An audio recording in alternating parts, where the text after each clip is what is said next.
Party cups, burning trees. We get high, we get tipsy. Then we dance, and then we kiss. Say goodbye, and then you miss me.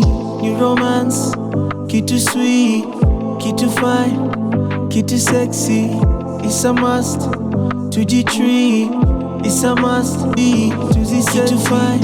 When can life be any sweeter than this? Stay still, we found a moment of bliss. Take a pic, save this moment in time. Oh, when we were slaves to the pleasures of life. Feels so good,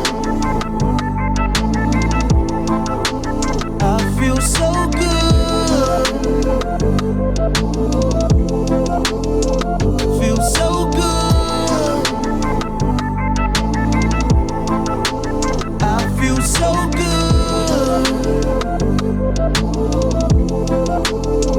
Feel so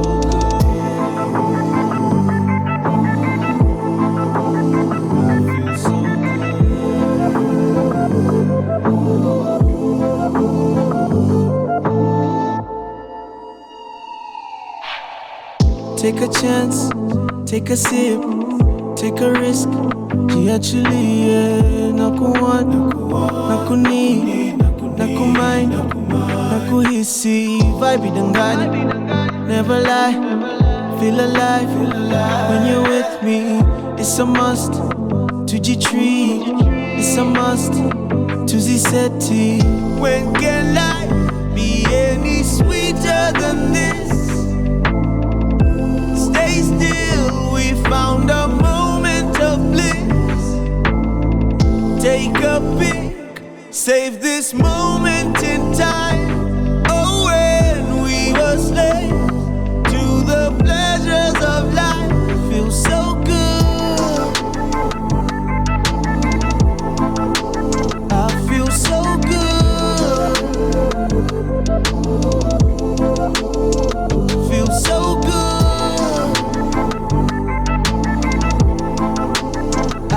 so good.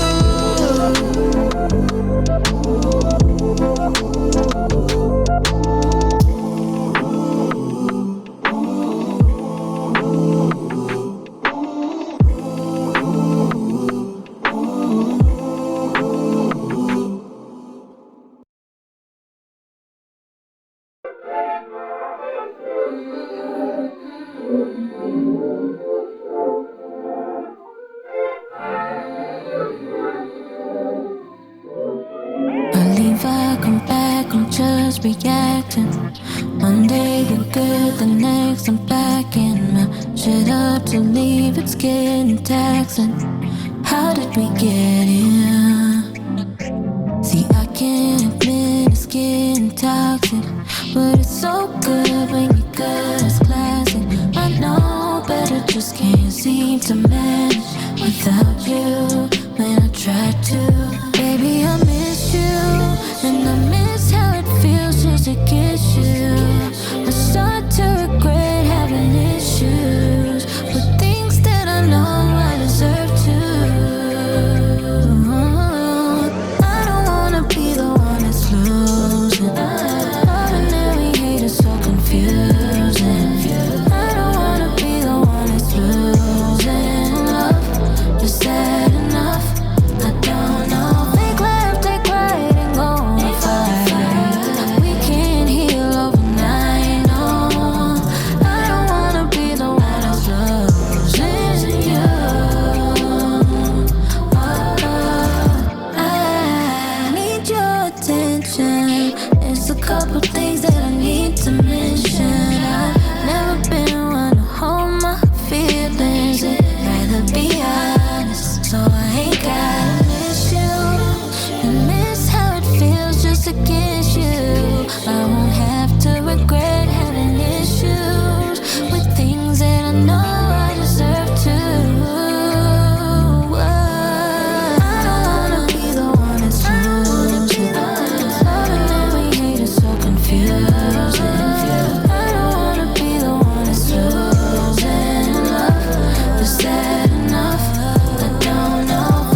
Oh, hey guys, it's another Friday with Blaze Talks podcast, and today we have a couple of guests. And last week we could not make it because of various issues, but Leo we'll have a really good show. So we'll start with you, Nyandia. Yes. What's up? Poa. Kopoa. Yes, have you been? Tumekuwa fiti. Poa pia sisi, tunakuwa, tunazeeka, tunafanya kazi, tunakuwa wajuaji, Nairobi. Thank you for coming. Thank you for having me. Yeah. So these guys are from Flavitech Solutions, and they'll tell us, like, going almost in the same line of work. Fields, Yeah. Yes. So muna overlap. So they'll tell us about their work. Then we can take it from there. My name is Flavian Dunda. I'm the founder Nice to meet of you. Tech Solution. Yeah. Thank you, Anne. Pleasure. I'm Miss Mwangi, and I'm a logistics manager at Flavitech. Nice to meet So you. Flavitech, what do you do at Flavitech, essentially? We are, I'd say, a tech solution business, not a company per se. So we develop web-based and software solutions, depending with the need of the customer, regardless of the industry you are in. Yeah. The solution you need, you just approach us and then we create it. And if we already have the solution, we modify it to your needs. according to your You needs. tailor make it. Yeah. Oh, fun. Yeah. That's nice. You do apps and all the business. Yeah. Okay. But we majorly focus On web-based. On web web-based. apps. Yeah. Okay. Web apps, yeah. Okay, fun. So Yeah. nini difference ya web apps na these kawaida apps? Nah, hizi kawaida apps. Web apps inatumiwa nini, you have to go online, as in you go to Oh, you don't Google, have for to, example. like, download you don't anything, need to yeah. download an app, then now the app you have to download. But Squeezy, I've seen, like, sometimes some of them, even without downloading, you can still have the functionality of an app. Sindio? Yeah. That's what it's become Focuses. nice. Now that's a web app. Yeah. There's a different style I've seen with Felix. I'm trying to remember. There's a way you showed me where you didn't have to download the app, but it was still functioning. But yes, basically web app. But like, I don't know. Tech is just cool. It just keeps on changing every time. You always find something really nice. So really nice to meet you guys. Yeah. Pleasure to meet you. So Nyandia, tuambie what Sasa, me, I'm in marketing. My background is software engineering, interestingly. That's what I went to school for. So my bachelor's in software engineering and networking. Then now I discovered that I had a knack for people, right? And I like finding people and solutions. But then I was very into the whole vibe of tech. Like mimi sikuwa nataka kutolewa kwa hiyo box ya kuwa nerd. I wanted to remain a nerd. I'm very nerdy. I like t-shirts. I used to love what do you call hoodies, tomboy yes, vibes. Yes, I look like a dyke. But a feminine one. So I really do like having that vibe. And I was very introverted. I'm very social, but I'm also very introverted. I like being by myself. But when I'm around people, I'm very onto life. Yes. Yeah. But in the house, you'll find me in my corner by myself, just minding my business. Yeah. So I kept being pushed into digital media. I kept on pushing back. Then COVID happened. I had started doing social media and digital media. This is 2013. Oh, wow. Yes, imagine. Before, like, that's when, like, IG had just penyad. Yeah, IG, that time, I remember. Yeah, it was just penyad. There were no ads. Facebook had no ads. I think ni Google ads too zilikuwa. I don't even think there were programmatic ads back then. Like, it's very little that was nini. Bado radio was king of ads, TV. Even like magazines. digital marketing and that influencer thing ilikuwa very young. Yeah, there was just celebrities like Nameless, Wahoo, but even like now there's influencers. Yeah, and even like Kenyan Twitter, like ukiwa na 200 followers, you are big. Yeah. Ulikuwa unagather follow train vibaya sana. You were 200 so followers, yeah. big. Back then it was akina you, akina Droid, akina who and who. Like it was, but those were really But nice times. those days ilikuwa people It were was just so there for fun. less Yeah. toxic, Yeah. man. It was just for fun. Insulting each other. Ilikuwa niyo, I call it a it was day. just like And the also, by the way, like how people were tweeting, it was really different back then. Like, yeah. extremely. Sahi Twitter man, unaweza amka if you're not on Twitter for a couple of hours, by jioni hutaelewa What is chochote. going on? Yeah. Utafloat kuruka. Like the whole conversation ya kupita tu. Utaelewa. Utapata tu kuna mtu anarostiwa, ujui ni nani, imeanza wapi, ujui mamake amekujaje kwa hiyo story. Like it's crazy. Like oh my god. This is where like those radio guys get content from. Cause man, It was mad. it's absurd. Yeah. So how did you switch from like the tech side to marketing? Pesa. I stayed 7 years jobless, you guys, like hustling. I shipped shoes from China. I sold office to office. What else did we do? We tried a little bit of farming. Like I tried everything. At the side, I am still doing some software work. I learned how to repair comps here and there. People who don't even know that. So because kuna ile technical work you must learn how to do as long as you've done any course in IT. Then COVID hits. A friend of mine opens a butchery called Zulu Meats. And he tells Zulu, me, yeah. yes, and he tells me, me, I'm busy. This thing is growing. So you just pick it and just figure out what you can do with it. And we scale. And we scale. On a weekend, Zulu Meats would make, and I don't know, on weekends, like on a good weekend, Saturday, we would make over 70K. Damn, yeah. So For a tiny we had gone, like my friend stays over there. In yeah, Muthaiga? Yeah, in Muthaiga. Yeah. So venye tulienda, we could not believe that this Kanatoshana inatoshana hivi and meza.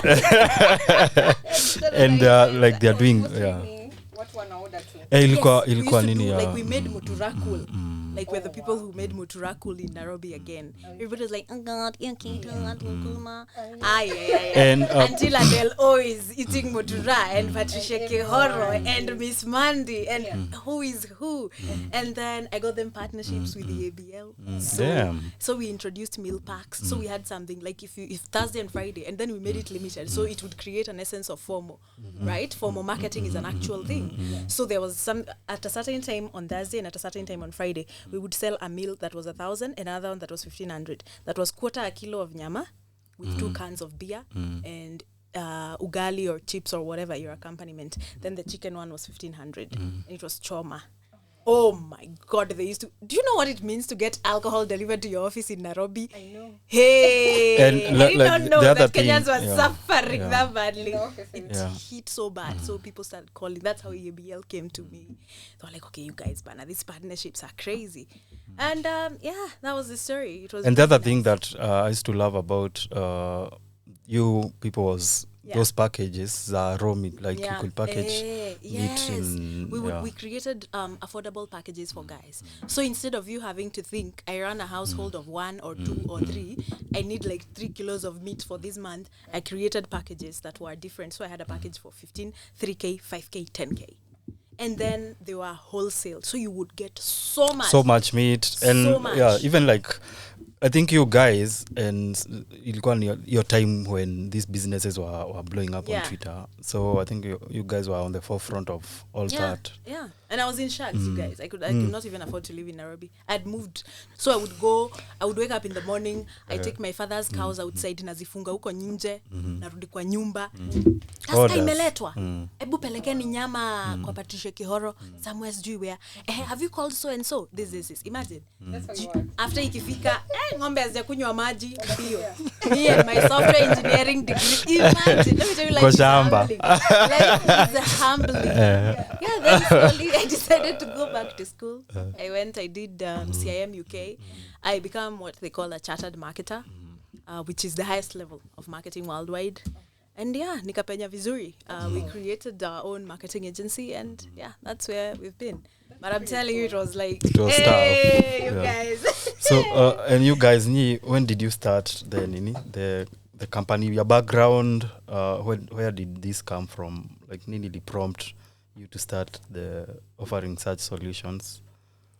Actually, it was back in campus. Fun. Yeah, so I used to have a roommate. When I joined in first year, alikuwa na code. So he used to have this like video tu nyingi za Wahindi. Oh, it's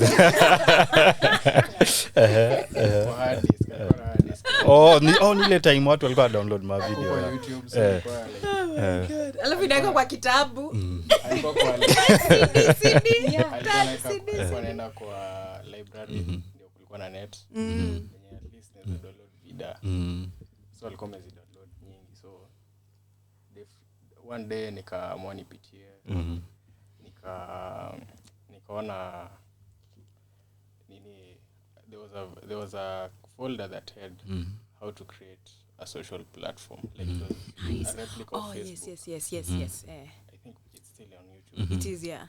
Or with PHP. And when was this? Yeah, what year was this? 2016. So mimi nikapita nayo. We apologize, Nikapita nayo, nikachukua, nikaanza kufollow the inaitwa nini? Hizo procedures. So when I was in first year nilikuwa nasema unajua mimi niko na Facebook yangu vitu kama hiyo ni. Passion nika-grow hapo, so nikaanza kupewa gigs ndogo niundie website sijui nini. So we grown from there. Then we met with Miss Mwangi this year.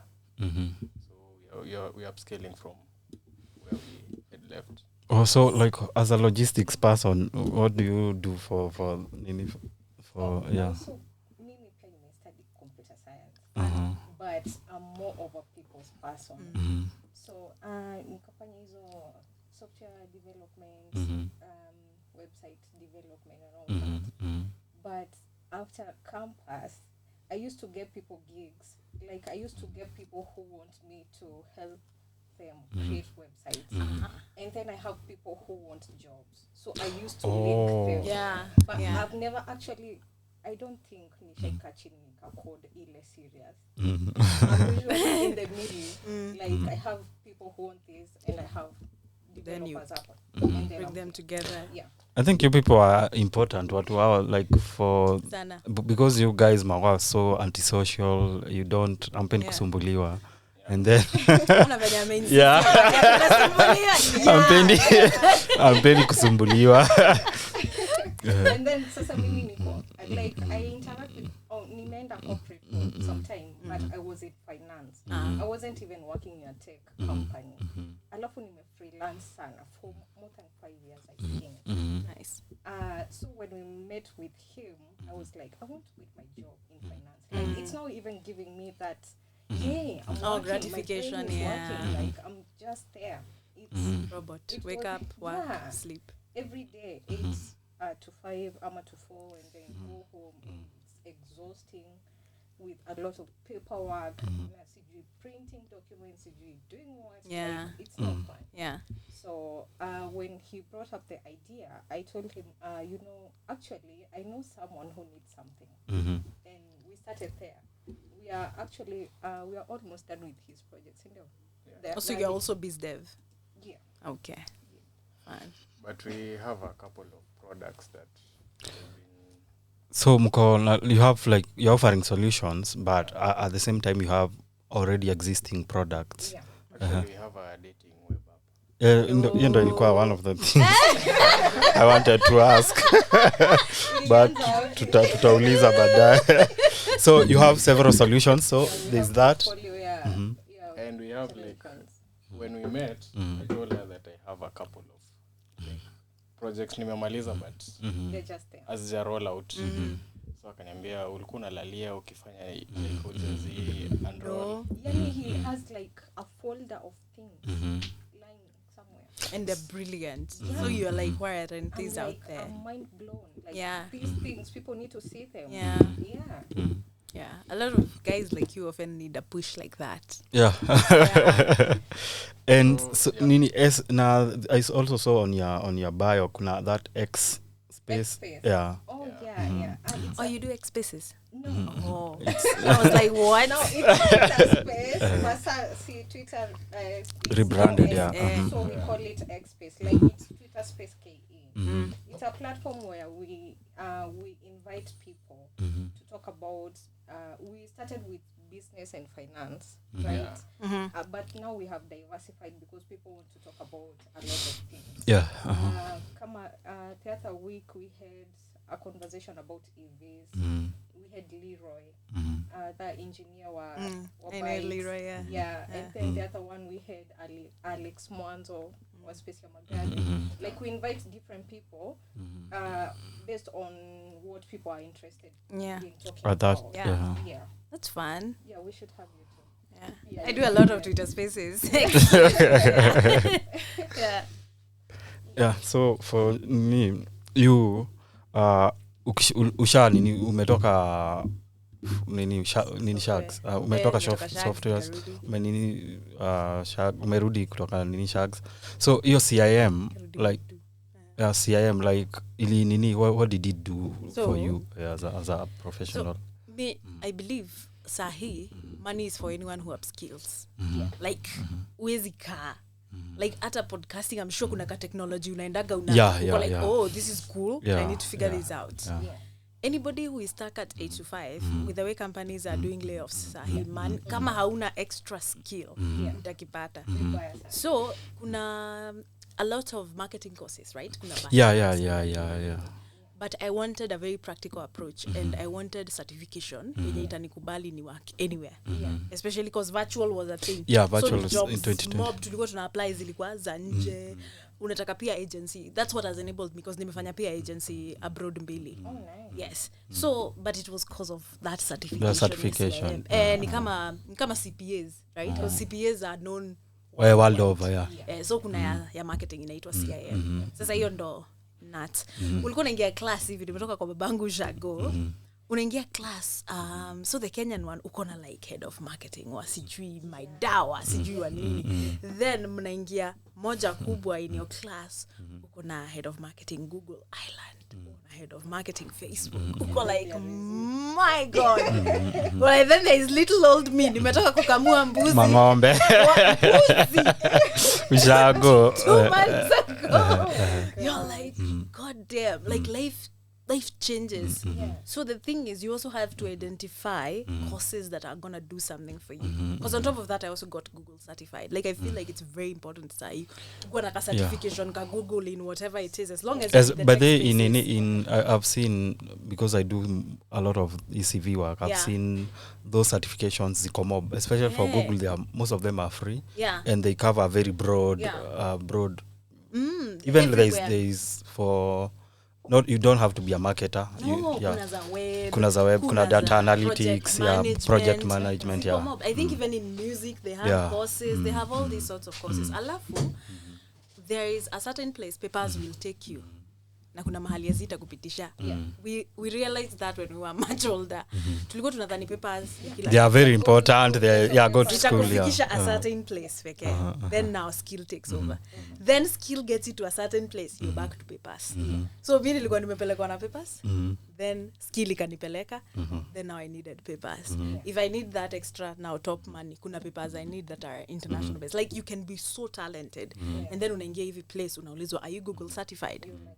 You're like, oh god damn. And that is the difference between now the $1,000 pay and the $6,000 pay. Interestingly, that is why watu wanafanya ALX ile is it who the IBM or Amazon? Who does ALX? Then ALX is ni just haina any affiliation, it's just an organization. Yes, that's why a lot of people are doing ALX because it's a thing right now.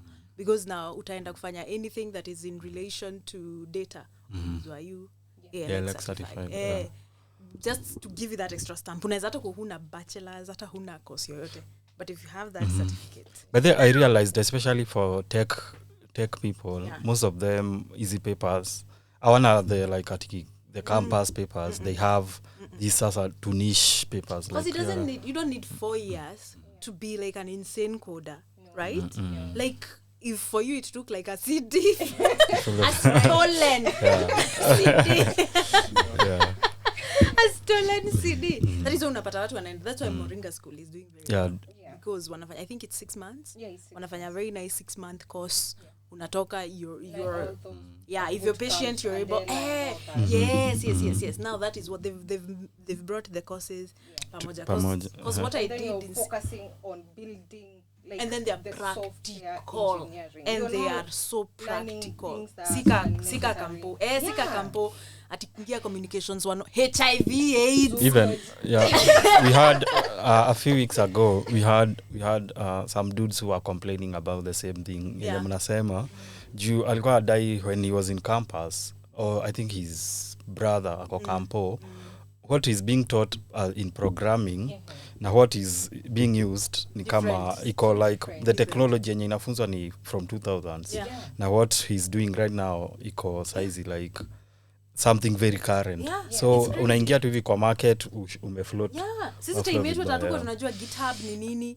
So like today people are like, you need software, what's your GitHub link? I'm like, bro, you think we had GitHub? Okay, first of all, that's nice. You think I'm that young, but you really think we had my first year of coding, we were writing code in books. I know.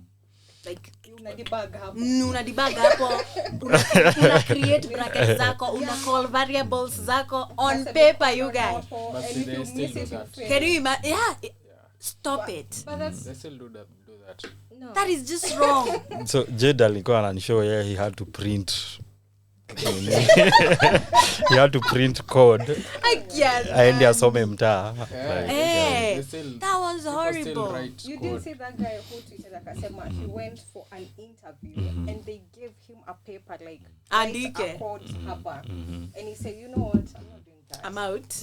Yeah, yes. If you think about it, it makes sense. Maybe I was like, what are we doing? Sisi hadi Mpatie hadi laptop exam ufanye yetu something. sitaisahau. Exam yangu second year ilikuwa was it a Visual Basic project because we could still code even in Visual. VB, I started coding in Pascal. Oh my god. 19 sijui 60 what language we coded a game on paper, a 4-hour exam. A game. Uko hapo. And then the weird part is you know how it's supposed to Yes, all your case ifs, everything, all your modules, kila kitu you would call on paper. So nowadays I normally sit whenever I even choose who I tell when I talk about my background is in software engineering, because people today are like, you're lying. I'm like, bro, Stone Age. hey, what? It was crazy. You can't Actually, imagine. sisi tulianza coding vizuri that year. Yeah. Because first year, second year, we used to do uko na lapi but ni ya movies na kuwatch videos. Bana. Hey, Yeah, galabable. Kazi yako ni conscience. Like, hata ukibeba lapi hata muende kwa computer lab, Yeah. you're not doing anything. Hakuna. Ako tu hapo anaandika tu kwa whiteboard. Like, Yeye mwenyewe nikaa kwa guesswork kidogo. yeah, by the way. Questionable. Walimwaga mbo. I'm very sorry. Were questionable, a lot of them. Because they are also teachers, they've learned how to teach on theory. Yeah. Huyu mwalimu ukimfanyia project umwambie I need you to help me debug this. You don't know.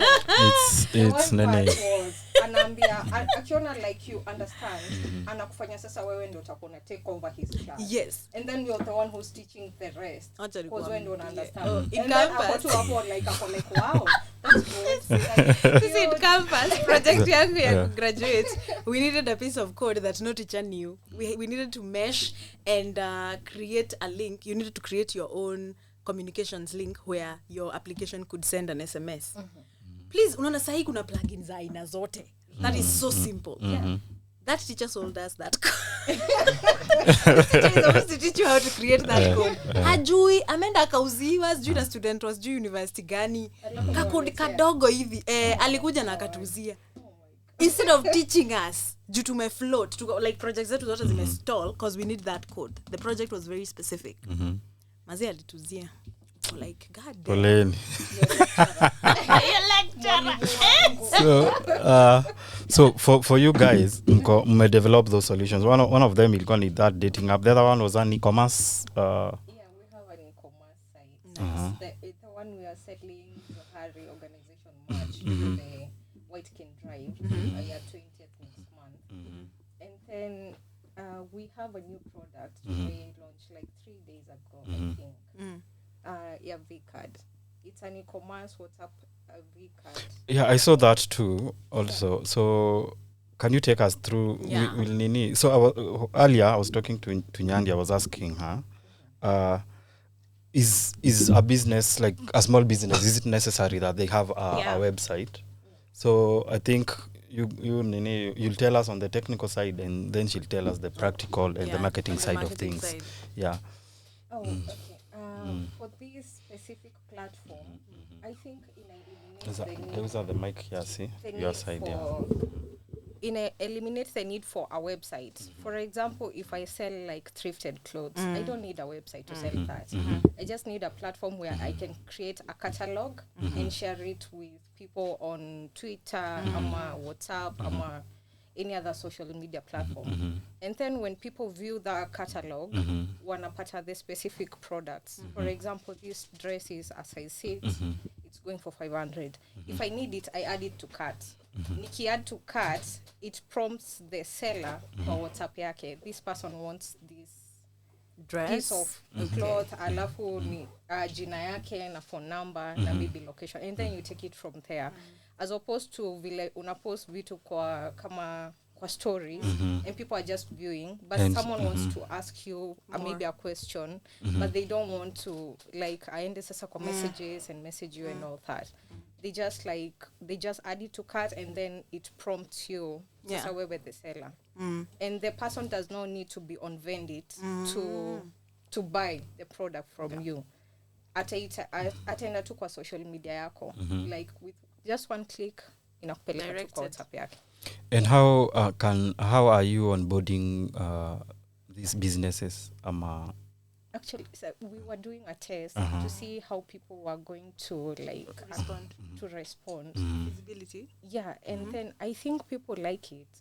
We already have like a few people in Amesha register, but obviously Wakenya wanakuwa like. I even know what you'll have a problem with. You'll have an issue with FMCG, with fast-moving goods. Yeah. You'll need people who have a portfolio of items. Yeah. Then that way it's easier to manage as opposed to someone who has one of something. Yeah. One of something is always hard, whether it's on app, whether it's on shop. It's always hard to be like sold out every single time. But that is really cool. That is interesting. Yeah, thank you. Yeah, that's really cool. So for small businesses, what, like let's say I'm selling something, is it a must that I have a website? Like, I feel like you need a catalog, like she mentioned, right? The first thing okay, so there was a statistic report that was released. 93% of shoppers or anybody who just even window shoppers in South Africa, Kenya, and Nigeria do it on mobile. Right? Yeah. So you can imagine the necessity of either being on social media or on some form of digital media. Yeah. So now what happens is, if you have, because of the way people have been conned a lot on IG, Facebook, marketplaces, people always take a website as an extra stamp of approval. They're like, they actually do exist. Because there is no way they went and did a website just to con us. Don't get me wrong. Don't get me wrong. Kuna website hadi ya 5K out here. Yeah. But ningumu. You get? Yeah. So it gives like that extra stamp of approval. Yeah. Now, where you can mitigate costs is, like there was something Felix was showing me today, because we have a client who does not have like a website budget, and they feel also that their business is small. So there's a lot of sites that have come up, even like yours. What's that site specifically called? The one you were showing me? By Oracle. Yes. Yes. So Oracle has created something. It's sort of what you're saying, like a catalog site, where you can go and customize a page for your own. And then you just... Only when you want to now have like people pay through the site do you now start paying for the add-ons. But technically it's free. It's like a free weeks, but much nicer than weeks, right? much nicer than weeks. But so if you feel like you do not want to spend money where you need to hire like a website guy, you don't. There's a lot of places online that will allow you to have like a catalog. Go there, use that, but make sure you have it. It's registered on Google My Business. It has a map attached to it. That way at least tuanze hata kuhack SEO. Such that when people come and just search, wataona kuna ka website link, kuna Instagram, kuna tu picha kadhaa, then people are like, okay, these guys are real. They are legit. Yeah. So the other product I saw you guys near, like the dating app, and you'll try to sign up, but your process. Your process ilikuwa nini? Hectic. Nini like kuna whole form like, but before nini as a user my issues. So how is nini that your product working? What prompted that? Who are you targeting? Look at us, we're all looking at you. He prompted it. So there's someone who approached me early this year, I think late last year, and he told me he wanted a dating app. Dating website, not app. So I did my little research. I worked on it, but akapotea. So I think a few months ago mtoka bring up your story. Kasema, By the way. Why not? now see, let me bring it up. So it may bring a whole different vibe on Twitter. Inaitwa? It was date at Vendit. Disadvantage. Yeah. So interesting. Is it like live? Yeah. Is it live So already? like Ngoja nione. it's a website. I'm actually Yeah. curious. So niliona kwa hiyo page kianza you have to put your like I had put my gender and then the preference and then maybe the age yenye nataka those mamas wakue, si ndio? kuna hiyo age. So how are you matching sasa sisi wase na like how are you matching these people? And like Inategemea na from your preference. If your preference ni you want 30 to 40 ama 20 to 30 and she also wants the same.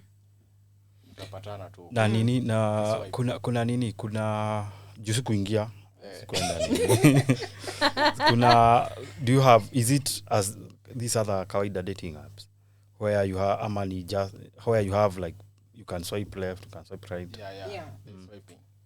Oh. The difference is we are offering premium packages for free. Like you're not paying anything for the premium features. What are Then you the want to ulipia. what are You have premium to pay features? to see Who liked your- who sent your who- message and all that. I have Your never profile. joined a Yeah. dating Yeah, site in so- my life. Wow.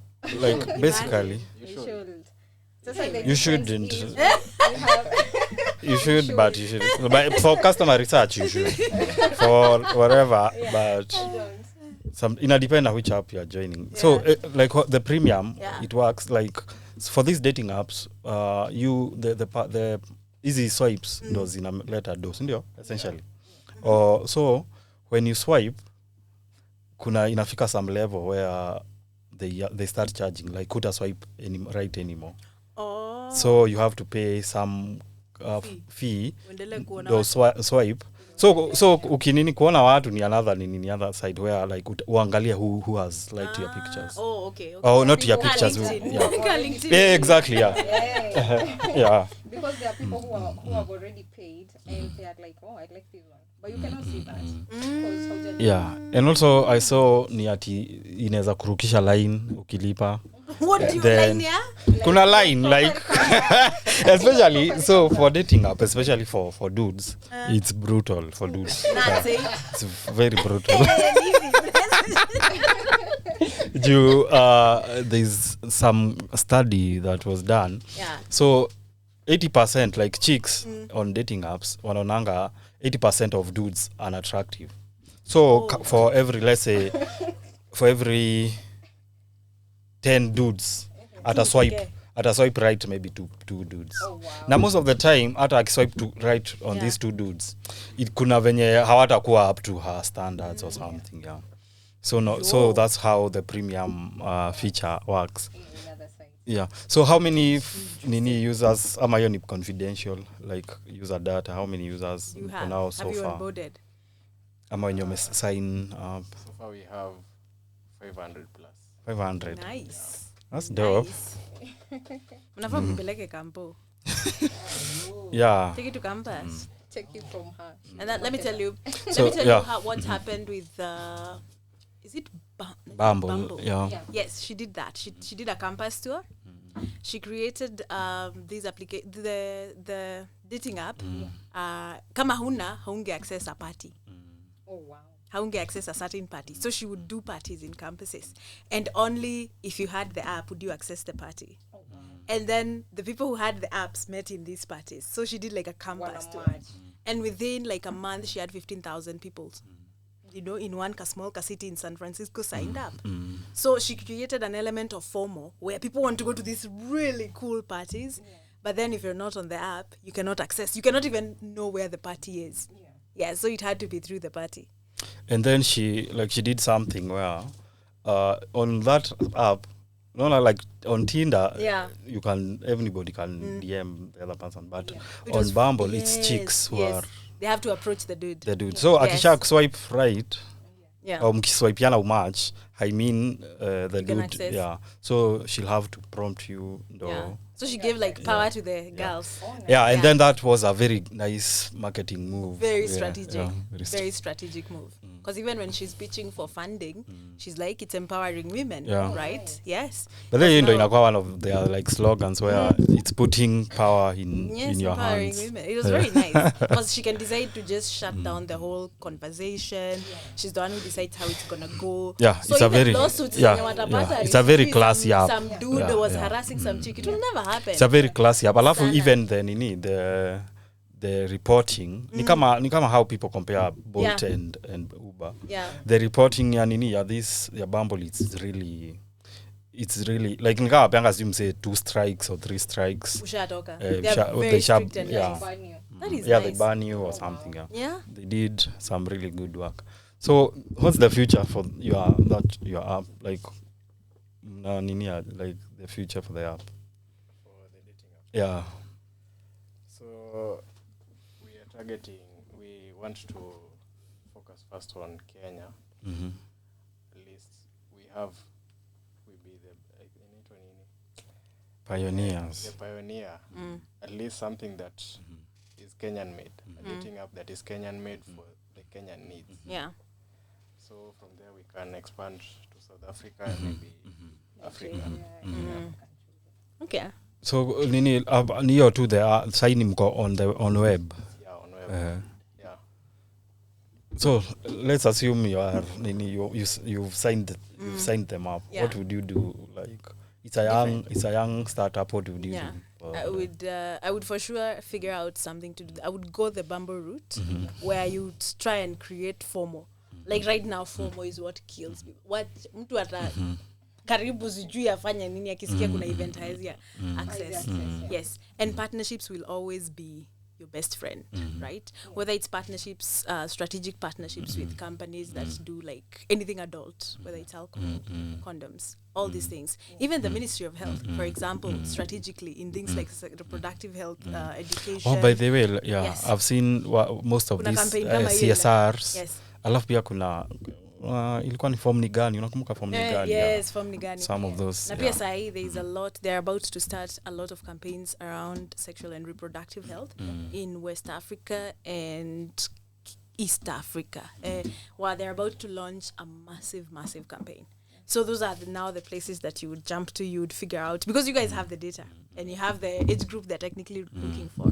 So now those are the strategic partnerships I would sort of figure out for you guys, because partnerships are everything, right?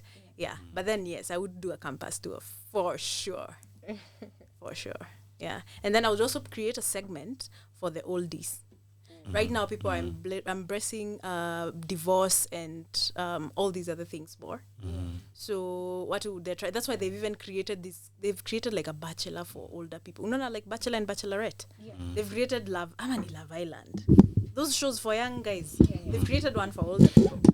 And I hear it's really nice. And also one of the things then I'd encourage you as the site, the developers and all authenticate these people, because one of the problems with Tinder right now ni scamming. You get like scamming and all. How do people scam on Tinder? So Other than it's funny. Yeah, but most of the time ni thirst tu, ni like thirst ndo ina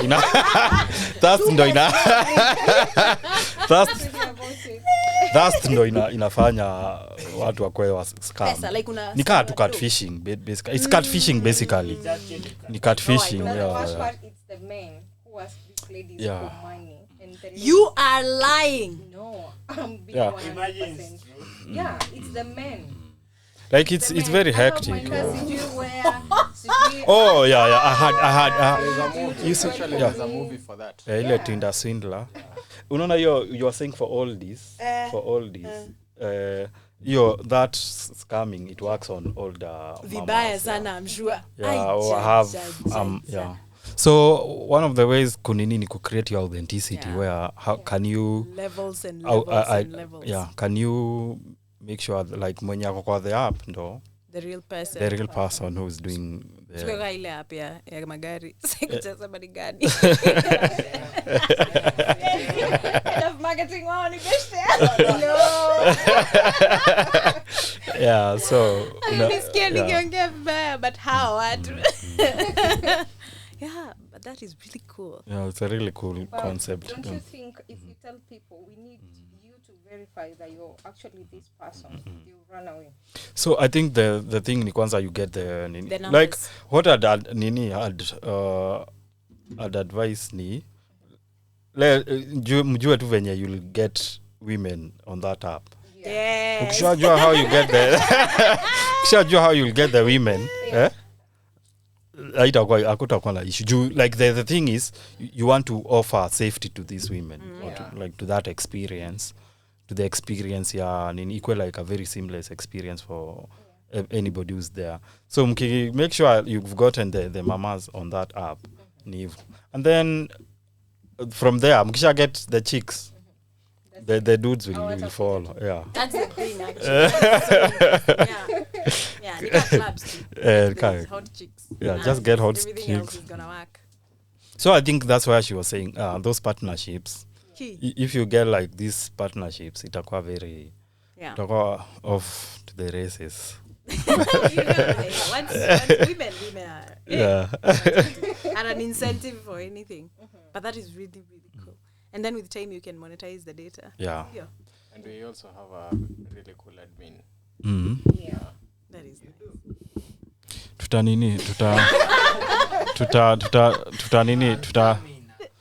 Yeah, he's also a tech nini. Yeah, anadu tech. Lakini hajulikanangi, but he At least I'm anataka kukua Chini ya- yeah. Yeah. I kind of get it. Yeah. Anything that has to do with data and such things, it becomes a thing. Yeah, I love data by the pia. Juu kwanza mkinini the first year mtusaidia na that data. Juu the data that I saw from Tinder, it's especially for men, it's heartbreaking. Juu there's this person aliswipe let's say hypothetically aliswipe like 15,000 times. Then when you aliswipe 15,000 times, aliswipe like 10,000 times right. Alafu unapata watu wenye aliswipe 10,000 times right, maybe like only like 1,000 wataswipe on him. So 9,000 wako Out. wako out. And then this one maybe 1,000. Na hiyo 1,000 ni very optimistic. It's very optimistic. Ati ameget 1,000 right swipes. So utaget these things will distill up to maybe 80 ndo wataongea akwe ghosted, and then they'll meet like 10 people. They go to dates. Yeah, Your funnel tally. those stats are very bad. They are very mkiget time check hiyo nini, it's very Alafu mtell customer stories. yeah. I hope like one of the people who meet there ever get married. That would be so nice. actually Yeah. have those on Twitter. Yeah. Mm. There's Who've met. there's this app called NGL Eh. where you Oh, yeah. Not gonna lie. Yeah. Mm. That is nice. Yeah, That is really it's nini hizo UGC zinakuanga very poa dope. sana. Yeah. Social proof is anything. People will buy anything because of social proof. Anything, I'm telling you. People are like, unaona hii cloud ni no. Like you get 3 people to talk about it. Yeah. Yeah. So the other questions that I had was, you people are doing e-commerce, you're doing marketing. So and then there's been this AI thing that has come out of nowhere. So how is it affecting your industries, and what can like people do to take advantage of that? So like us at Multiline, we are a very AI positive agency. Like our work has been, we've structured a lot of our processes to be automated because of AI. See, we are the people who pay for tools and AI and all. So we are very data based. Like we take jobs that are very specific, and that is why even our costs are different from other people's costs, because everything we do is data based, it's data backed marketing, right? Because you'll rarely go wrong wherever with you have the data, right yeah, data. Yeah. Yes. So AI will not take your job, but someone who works with AI will. for sure. For sure. And AI makes things easy. Like me, tasks that would, like, for example, it used to take me how long to do a strategy? Like 2 weeks, right? Because of research. And this is like a 3-year strategy, like a very intense strategy. Right now, it's like a day. Anytime. And I'm done. And I've it's said, perfect. and it's, oh my God, nuts. Like, I know it will pass. I'll go present to some really huge company and they're like, oh, this is perfect, implement. Right. You get. So for me, AI has been like super positive. But I do know that if people are not willing to upskill, because me, I write my own prompts. Like, I've had to learn how to let do me prompts. interrupt you. So when you talked about prompts, there was I saw somewhere there's someone who's offering classes on how to prompt or prompting. Yeah. Yeah. TikTokers, wacha tu. They're giving, they're crazy, man. They'll monetize anything. They'll monetize anything. I sat here and I thought, me, I used to give prompts for free. Like, I have like a package where I have like a lot of marketing prompts. Like, enter the way it is, it will build for you a marketing strategy for like 3 years. Very feasible, very localized to Kenya or Nairobi or where you tell it to go. Itakwambia hadi venye measure all your marketing, anything. Itakwambia hadi the apps you'll use to measure your marketing yote. Brilliant prompts. Yeah. And I give them for free. But then I went on TikTok. That's where I Those saw people things are, like, are being sold. Yeah. Kwanza kuna mtu anauza $500 a class. I'm like, I should do that. And for the thing that we realized with Victor, he does some virtual assistance work. Yeah. These things then we take for granted, like writing something Yeah. small. Oh my God. They are getting paid. Like people Sana. are getting huge and bags. Kenyans are smart, let me tell you. Because, you know, we are street smart. Prompt is very street smart. It's studying how the machine thinks. Things, yeah. So if you're street smart, it's actually Yeah. more street smart than book smart, because they talk in a very different way. You don't have to have very nice English. You can tell it. And even what Whatever. you're saying is you don't have to be even grammatically You don't. correct. You don't have You to don't. have like complete sentences. Yes. You just have to know how to Tell it. Yeah. You simplify it. Literally, you stupidify yourself, kabisa. The stupider your sentence is, the better data it's gonna give you. Yeah. So literally, it's true what you say. The things we think are normal, it's common sense. Who people are paying a lot of a money. lot of money. Yeah. Yeah. A lot of it. So how is AI doing for you? Yeah. Well, how is Now, AI working for? Coding and all that. Yeah. Come to think of it. Inasaidia kudebug. Oh, by the way, unaweza enter and then it's gonna tell you this line. Very fast. That is so nice. I know you don't have to knock your brain. the Oh whole my night. goodness, that is so nice. And for you guys, there's this. I've seen kuna a place where you can build your website in like 2 minutes or something. Yeah. So what are you offering? That, like how, like let's say me nazasema, like you know how Kenyans are, right? Kusema they can get something cheaper elsewhere. How are you, how you people, what is your like unique selling point for that, for your websites or for your solutions? So I'd like to talk about our new product. Yeah. WhatsApp web store. So we don't want to eliminate the social Aspect, media yeah. posts. A lot of people and businesses rely on social media to get sales. So, for example, if you sell your products through Meta, Facebook, WhatsApp, and Instagram, utapata order, but utapata wezi keep hizo records za hizo vitu. Na pia like mtu akimake order haizi pitia catalog yako vizuri. So the solution that you have brought on the table is once you open your store, which minimum package is only 200 bob per month, you can list about 10 different products with their number of stocks, and you can share the link, and mtu akikuja a make order, you get prompted to your WhatsApp and utakuwa notified. Na pia on the other hand, ukiingia kwa your backend utakuwa like kuna hizo records of sales. You can receive your data. automated. Yeah. Okay. Yeah, kama ni graph. You Okay. can receive the data and at least nice. Like analyze on proper. Yeah. what you're doing wrong, which product is moving fast, and things like that. Okay. Yeah. And then I think buyers don't just buy one thing.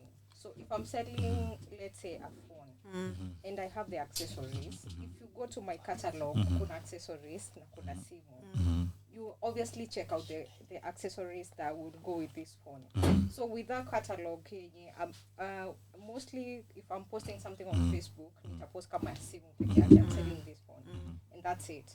But someone might be interested in something else if they see it. So for catalog, So you're upselling and cross-selling. Yeah. That's what it is. Yeah. So atapata kuna simu, kuna nice Accessories, cases, kuna nice chargers, kuna MagSafe, kuna yeah, nini. so this Okay. person will be like, oh, I need this. I also Yeah. need this. Oh my god, I should get this. Yeah. So inakuletea more traffic. That is what has made Amazon as big as it is. Yeah. Upselling and cross-selling. Yeah. Like the fact that you just don't sell one thing. Yeah. Like, oh, you're buying These. diapers. Yeah, it's just diapers. People who yeah. bought this bought a crib too. They also check Yeah. Yes, and they also bought this. And you can buy these 3 as a bundle And where then you've you gotten get 15% discount. Yeah. Yeah, upselling and cross-selling is everything. So how can businesses access your Yeah. that service? How can they access or sign up for that? the shop there, the website. Yeah. It's vendit.com, VENDYT. Vendit. Vendit.com. Yeah, .com. And then you sign up, you customize. There are different, I think 6. Yeah, themes. So when you sign up, The first thing you enter your name, your name of the biashara, and then your email, and then the phone number yenye maybe unataka kulink to your WhatsApp, and then inakupeleka kwa packages. Kuna ya kwanza ni beginner, hiyo inakupatia 1V card, and then we have the intermediate, inakupatia 5V card. For each V card, una outline one product with up to 10 images. So for 5V cards unaweza uza 50. simu, utauza hizo accessories different here. And now maybe if you have like different services, unaweza tengeza a business card. Sasa the V card, Yeah. unatengeza, utaandika hapo, mimi I sell shoes, I'm located this place, and then you can share this card ama download it ama mtu anaweza iscan kwa QR code. Yeah. Then anaipata. And then anaipata. Okay. And then sasa we have the professional package. Hiyo ni unlimited. So we were doing a promo. If you subscribe for the intermediate package, we upgrade you for free to the professional. So what are professional getting that when you are intermediate are not getting? Or yenye kwa limited. Number of Cards. goods. Okay. Yeah, so you can list as many goods as you want. Na zote sasa each card inakuprovidea 10 images, like you can upload different products every day. Na kushare haina limits, you can share as many times as you want.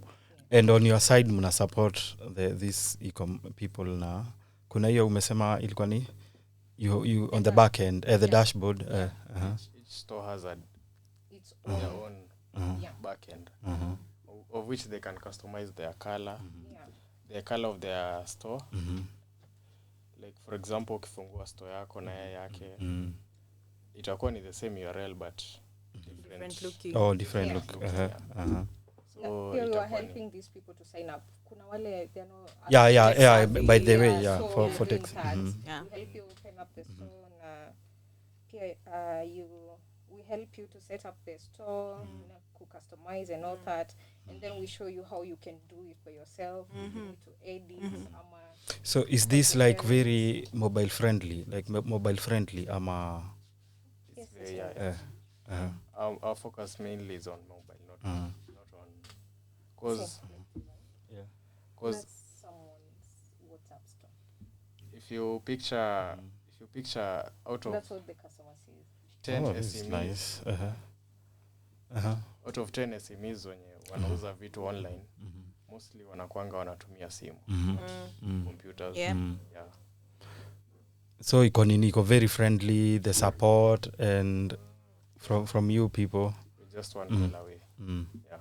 Oh, okay. That's nice. Yeah. Can I pass a few questions? Yeah, you can ask a question. And first of all, I'm passing them because she's Yeah. Oh, this is Frank. Frank does payment solutions for. What's your Twitter? Oak Supreme. Yeah.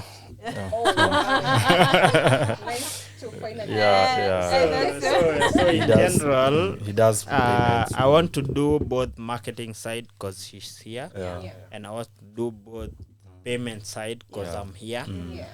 So on a what do they say, rudimental angle, Yeah. he said it. But what he's trying to ask is, are you available on every language, PHP, JavaScript? Well, I can assist you to make sure you are available on those angles. Oh, okay. But what I want is to capture the marketing angle, because let me tell you, Yeah. soon as every business launches, it doesn't matter whatever you are doing on the background. Oh, You're yeah. on a marketing perspective. Yeah. Now Yeah. the So foreground is everything. soon as you launch, Yeah. you are trying to get customers. It Yeah. doesn't matter where you get ABCD right. Yeah. True. You have to get The it whole- right. Yeah. The marketing angle now is the basic of the basics. Yeah. So she's here and she's very good. I Yeah. can attest she's very good. So on an API perspective, bro, let me tell you, I respect whatever you are doing. I knew you are to be on this podcast. You are very good. Thank you. Nice. So do this. Try to onboard digital assets because they are the future of payments. That's what I was thinking. As well. Yeah. Yes.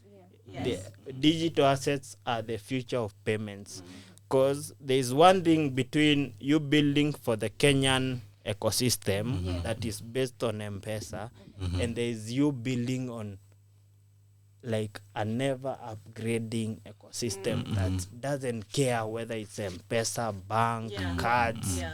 Like they are just, you know what you've built, Yeah. we respect what you've built, Yeah. we'll onboard it. Yeah. Okay, so you guys are doing an amazing job. What we want to be concerned about for him, languages perspective. Do you support language A, B, C, D? Then do you support payment Payments, perspective, Yeah. A, B, C, D? Yeah. So that even if as a customer I miss A, I'll Gonna get be. B. Yeah. Oh, Then yeah. Now from there she takes it up. Yeah. Yeah. And also another thing ni yao, like revenues from your end. Like how are you making sure that you offer a product, you've taken your time, you've done all those years of whatever. How are you making like your product and it's profitable in the long run? Yeah. Apart from the subscriptions. Yeah. Because then if you do want to be feasible for any sort Sure. of because if you do want to be feasible for any sort of seed, you have to go the digital assets way. That is how you will go out there and tell them, oh, by the way, why is this the future? We're onboarding services and digital assets as well. Like that is literally how you get from seed 1, seed 2, seed 3 onwards. And also the ease of use. If you find that you're having issue where a lot of people need to be taken through it, you might need to reassess the simplicity of the app. A lot of nerds, having been one, we create programs that suit us. Yeah. Tunakuanga na hiyo weakness sana. That is why it's very important to run focus groups. Unaona kaa sasa hii mnafanya feasibility studies, get 5 different people in an office somewhere, give them the app. Ona venye wata behave. It's like a study from different age groups, different genders, different languages, different sorts of people. Even a techie, mtu atakuja criticize kazi yako from their own perspective. Then one marketing person, then someone who just owns an Instagram store. Run that feasibility And then the test. other thing, exactly what you're saying. Yeah. Some people ask why do I need? Yes, and why Yeah. not those others? Yeah, and also like mbona I have all these other apps. Why Mbona do I ni need? Jane? Yeah, mbona. Yes. So do a focus group. A focus group does apps well. Na sijui mbona watu huogopa mi napenda focus groups sana. Because itakupea perspective ingine huko umeona. Hata mimi I do focus groups. agency kwanza Dentsu are very big on focus. Yeah, Dentsu are very good. Mlikuwa mnaenda hadi kwa villages, like they're introducing a new type of pampers. Wanaenda wanatafuta wamadhe huko ndani madicones kwa church. Wanawakalisha chini, we have this omo, this. Try this and tell us how it's working. And you guys are here in Nairobi, just run like a small focus group. It will be buy people lunch. People love tech, right? And then see the feasibility of it. You'll even find solutions with the same people. With the same They will tell you, mimi ingekuwa yellow ningeipenda zaidi. Unaelewa? They're the same people who are going to give you solutions to these things. So hata usifikirie you must solve every problem you have. People out here give different perspectives and they're so nice. When you see like the way he's come, I mean, so you do Gigi, that is like insane. That is the best thing you'll have. Actually, out of anything you'll do for your business, digital assets are one of the best things you'll do for your business. Yeah. So let's play a few jams. Then when we come, we'll talk about projects that you've been doing. Yeah. Influencers, payments, branding, yes, earnings, and all that. The tools for businesses. That the tools maybe for us, our business that's starting on the marketing side, easy Akina Canva and all that. Yeah. And for these people like the WhatsApp cards and all that. Yeah.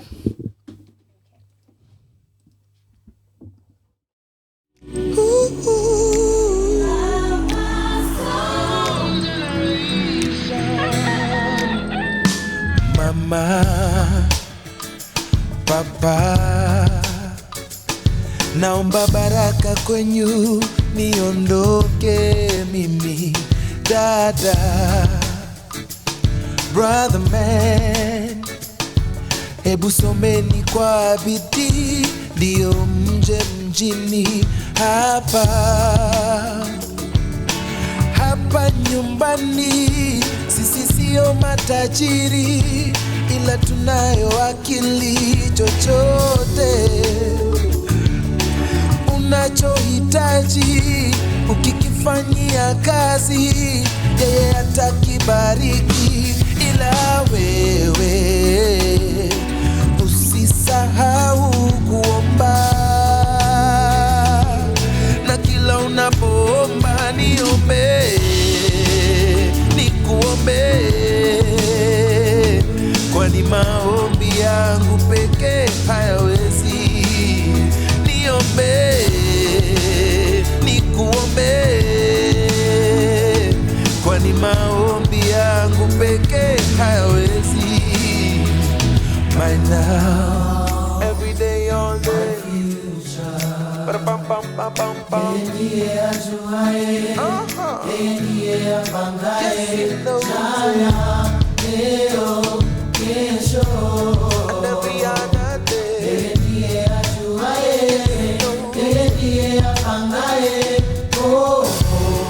everywhere you wanna go, unapohitaji kuenda, yeye atakufikisha.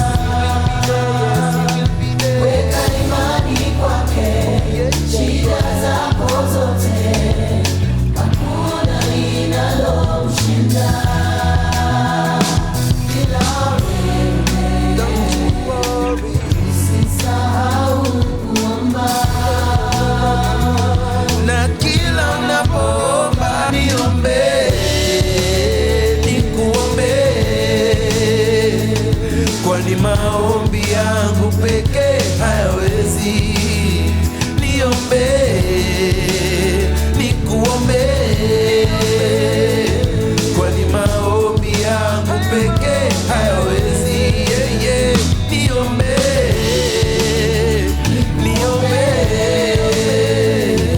kwani maombi yangu pekee hayawezi. Niombe, niombe, kwani maombi yangu pekee hayawezi.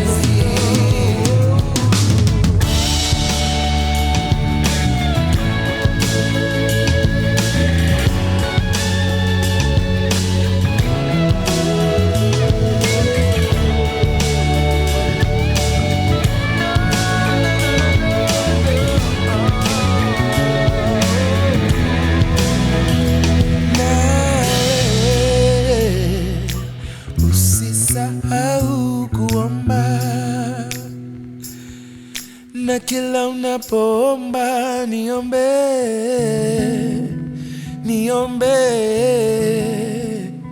kwani maombi yangu peke hayawezi.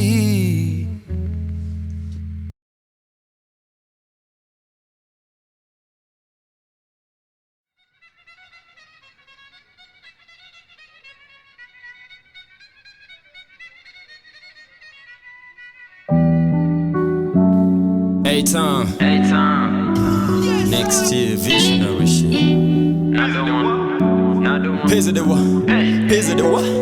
King and you know it. Hey. No money niko maganji, no money wani mtiaji, no money niko magadi, no money niko bagadi, no money mini refugee lakini saijo siko kwa kambi, no money very soon kikoro boy natoa kitambi, no money hamni bambi, no money nyi wote mababi, choria uchi UGK, ona ni kompia na bambi, no money niko maganji nigga, no money una kipaji, wale nje dozi na kala clash, ita pita marangi, daro niko mabangi, ita Mr. Matiangi, Noma niko mangiai, wewe kuku mayai, Jogo Road pale Amsha hapo ndo utani wai, kujeni na ex wangu bado msikia mwezi ni wai. Noma ni mi baba Tracy, noma ni mi baba Zara, noma ni mi baba Freddy Flacco wakiniona wanahala, noma ni mi baba Malcolm X wadimu wananidara, noma ni uliokoka, noma ni niko mogoka, noma ni niko maganji, noma ni weni mtiaji, noma ni niko magadi, noma ni niko bakadi, noma ni mini refugee lakini saijo siko kwa kambi, noma ni very soon kikoro boy natoa kitambi, noma ni niko maganji, noma ni weni mtiaji, noma ni niko magadi, noma ni niko bagadi, noma ni mini refugee lakini saijo siko kwa kambi, noma ni very soon kikoro boy natoa kitambi.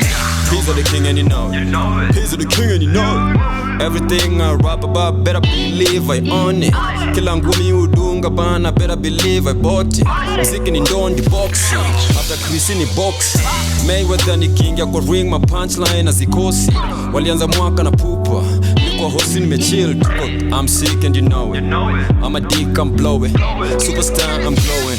Neck freeze, I'm snowing. Hizo chocha za kurapa faster, Buddha joke, I'm slowly. Niki spit Ebola, kwenye street mi bola. Nata na mixed feelings bana, wamekuwa bipolar. We shillings mi dollars, we shati mi cola. Wali try kunikola, kini sipatikani true caller. A, kila subject ni A. Kila ndai ni E-class. Mwaga tei kwa higlas, funga bao na hipa.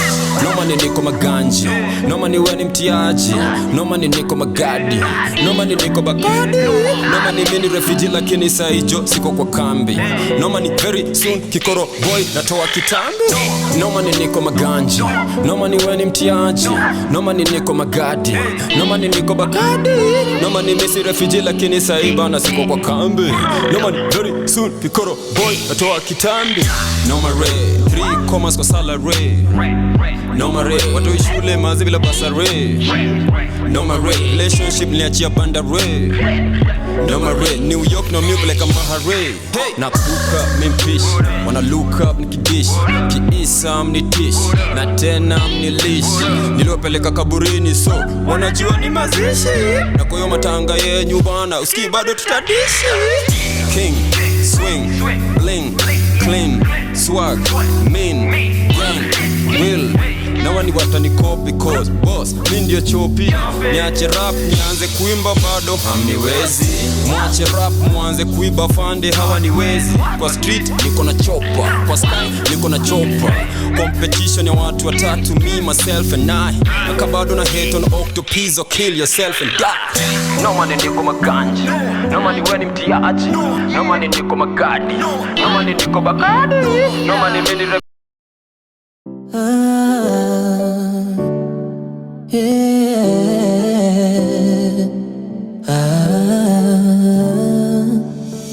Wewe Ngai iguru ria Ngai gĩciothe nĩkuonete maica-inĩ makwa ũkĩnjĩka wega we Ngai ona tarĩ gĩtũmi wĩtwo Ngai thathaiya Ngai thai ndanagwa na rĩmwe mwangata mwene nyaga wari hamwe nani hĩndĩ ĩrĩa ndeyagĩire bata ũkĩnyonia bata wa muoyo ndanagwa na rĩmwe ngahata mwene nyaga wari hamwe nani hĩndĩ ĩrĩa ndeyagĩire bata ũkĩnyonia bata wa muoyo wagĩrĩire nĩwagĩrĩire nĩwagĩrĩire wagĩranĩre mwathani wagĩrĩire nĩwagĩrĩire nĩwagĩrĩire kwagĩranĩre ũrĩa ũndathimĩte ndiĩtĩkagie na nĩma ũrĩa niĩ nyendete ndiĩtĩkagie na nĩma you're my only provider na umefanya nsilie njaa hadi saa zile niko chini nionekana nimejaa vitu ziko poa usikiwa ifalijitoa squeeze niko na mood swings na shinda gakan mengoa pressure mingi najua ndatoboa sai nikasiko poa kesho najua ndakuwa poa ndakuwa poa maybe kesho ndakuwa poa ndakuwa poa ndasikia poa ndakuwa poa maybe kesho ndakuwa poa ndakuwa poa maybe kesho nisikie poa wagĩrĩire nĩwagĩrĩire nĩwagĩrĩire kwagĩranĩre mwathani wagĩrĩire nĩwagĩrĩire nĩwagĩrĩire kwagĩranĩre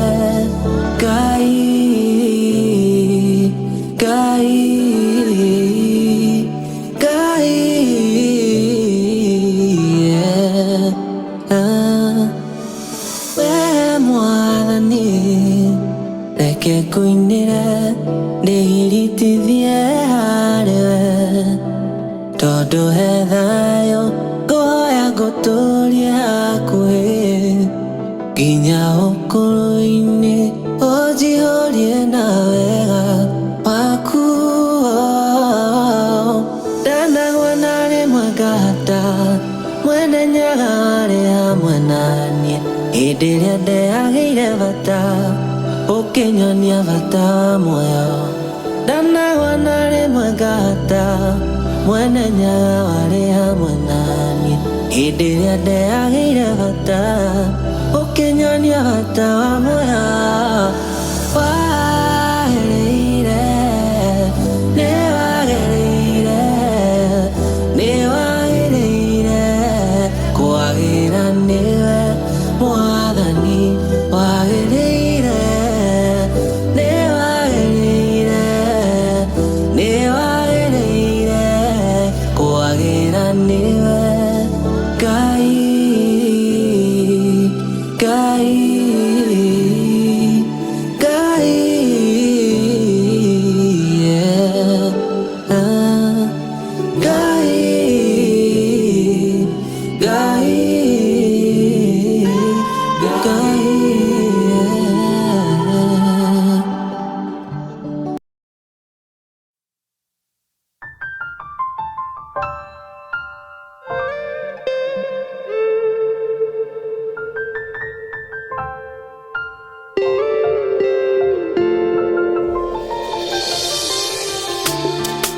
Kujua na kukua ni lengo la kila kukishatua, hivyo hata ukinizungusha sioni shida, utanifundisha.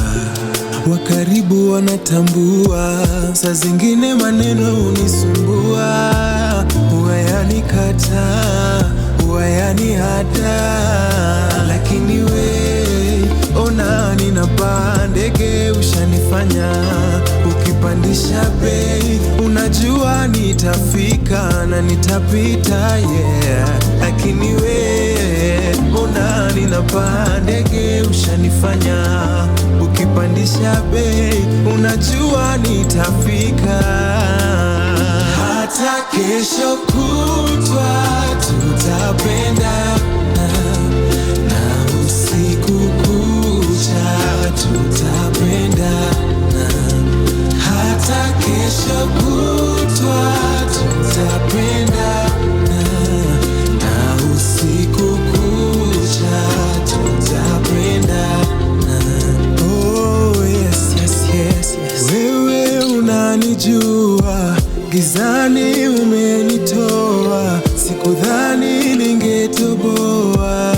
Ni mara ngapi nilikwama, ni mara ngapi umechagua niwe nawe, na siwezi ngoja kwenda kwenye goti nikuvishe pete dunia inoti. Vile ninapaa ndege ushanifanya ukipandisha bei, unajua nitafika na nitapita, yeah. Lakini we ona ninapaa ndege ushanifanya ukipandisha bei, unajua nitafika, yeah, yeah. Hata kesho kutwa tutapendana na usiku kucha tutapendana, hata kesho kutwa tutapendana na usiku kucha tutapendana.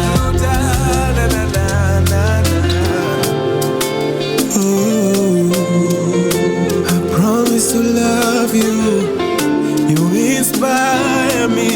You are. Oh yes, oh yes, oh yes. We've given love a chance.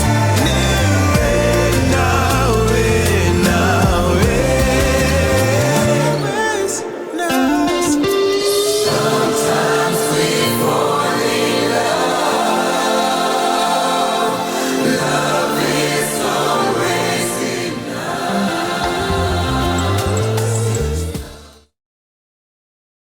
enough. We are back. So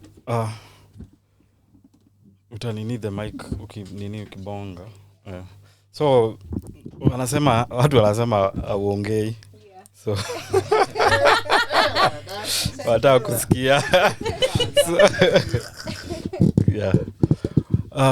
Did you have any questions for him?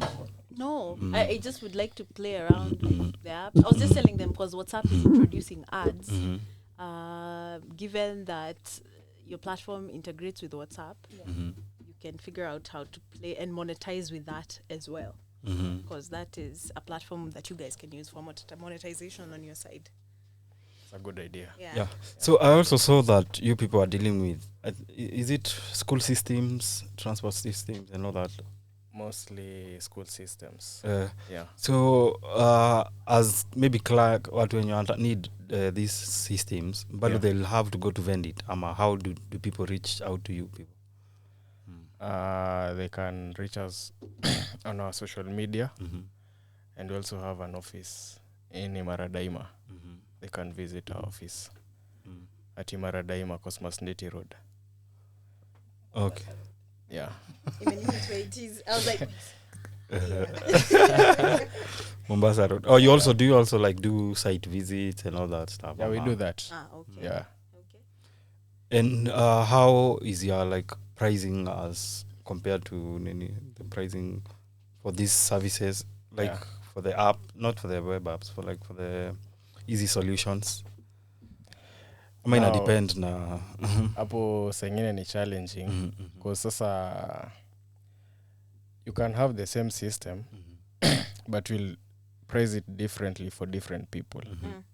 Because for example, if she approaches me and aniambia nataka system, kuna quote nikimpea chini ataona like it's not legit. It's not, yeah. Alafu there's someone who has a like unaona hii idea yake ni poa, and he or she actually needs this. Na unaona because maybe is someone of my age group or something of the sort, unampea tu ile like discounted price. Okay. Yeah. Maybe discounted price, alafu maybe you give us a small share or something. We always like flexible with whatever that the comes. pricing, Okay. As long as we follow the contract that we have agreed on. Yeah. So as a business, by the way, nini like running the business, kuna those nitty-gritties they come with the business, like registering, whatever. So have you done all that? Yeah, our business is actually, we wanted to register the name Flavitech itself, but serikali ni kama imekataa hiyo jina. Imerani kakata. So we are under SCV Investments. It's a registered company. Yeah. And does it offer like legitimacy when like as compared to wewe kuzia mse going to a school that you say I'm selling as a person as compared to as a company? Yeah, it does, but it also depends with whoever has approached to you. If it's an institution, you go the company way. But if it's an individual and start something small, wengi unajua atakangi hizo story nyingi za tax and so just go also ina depend na nini na yeah. Yeah, that's dope. So Nyandi, I wanted to know a few things on one of the projects in I saw on your, so you run you work as an agency, isn't it? Yeah.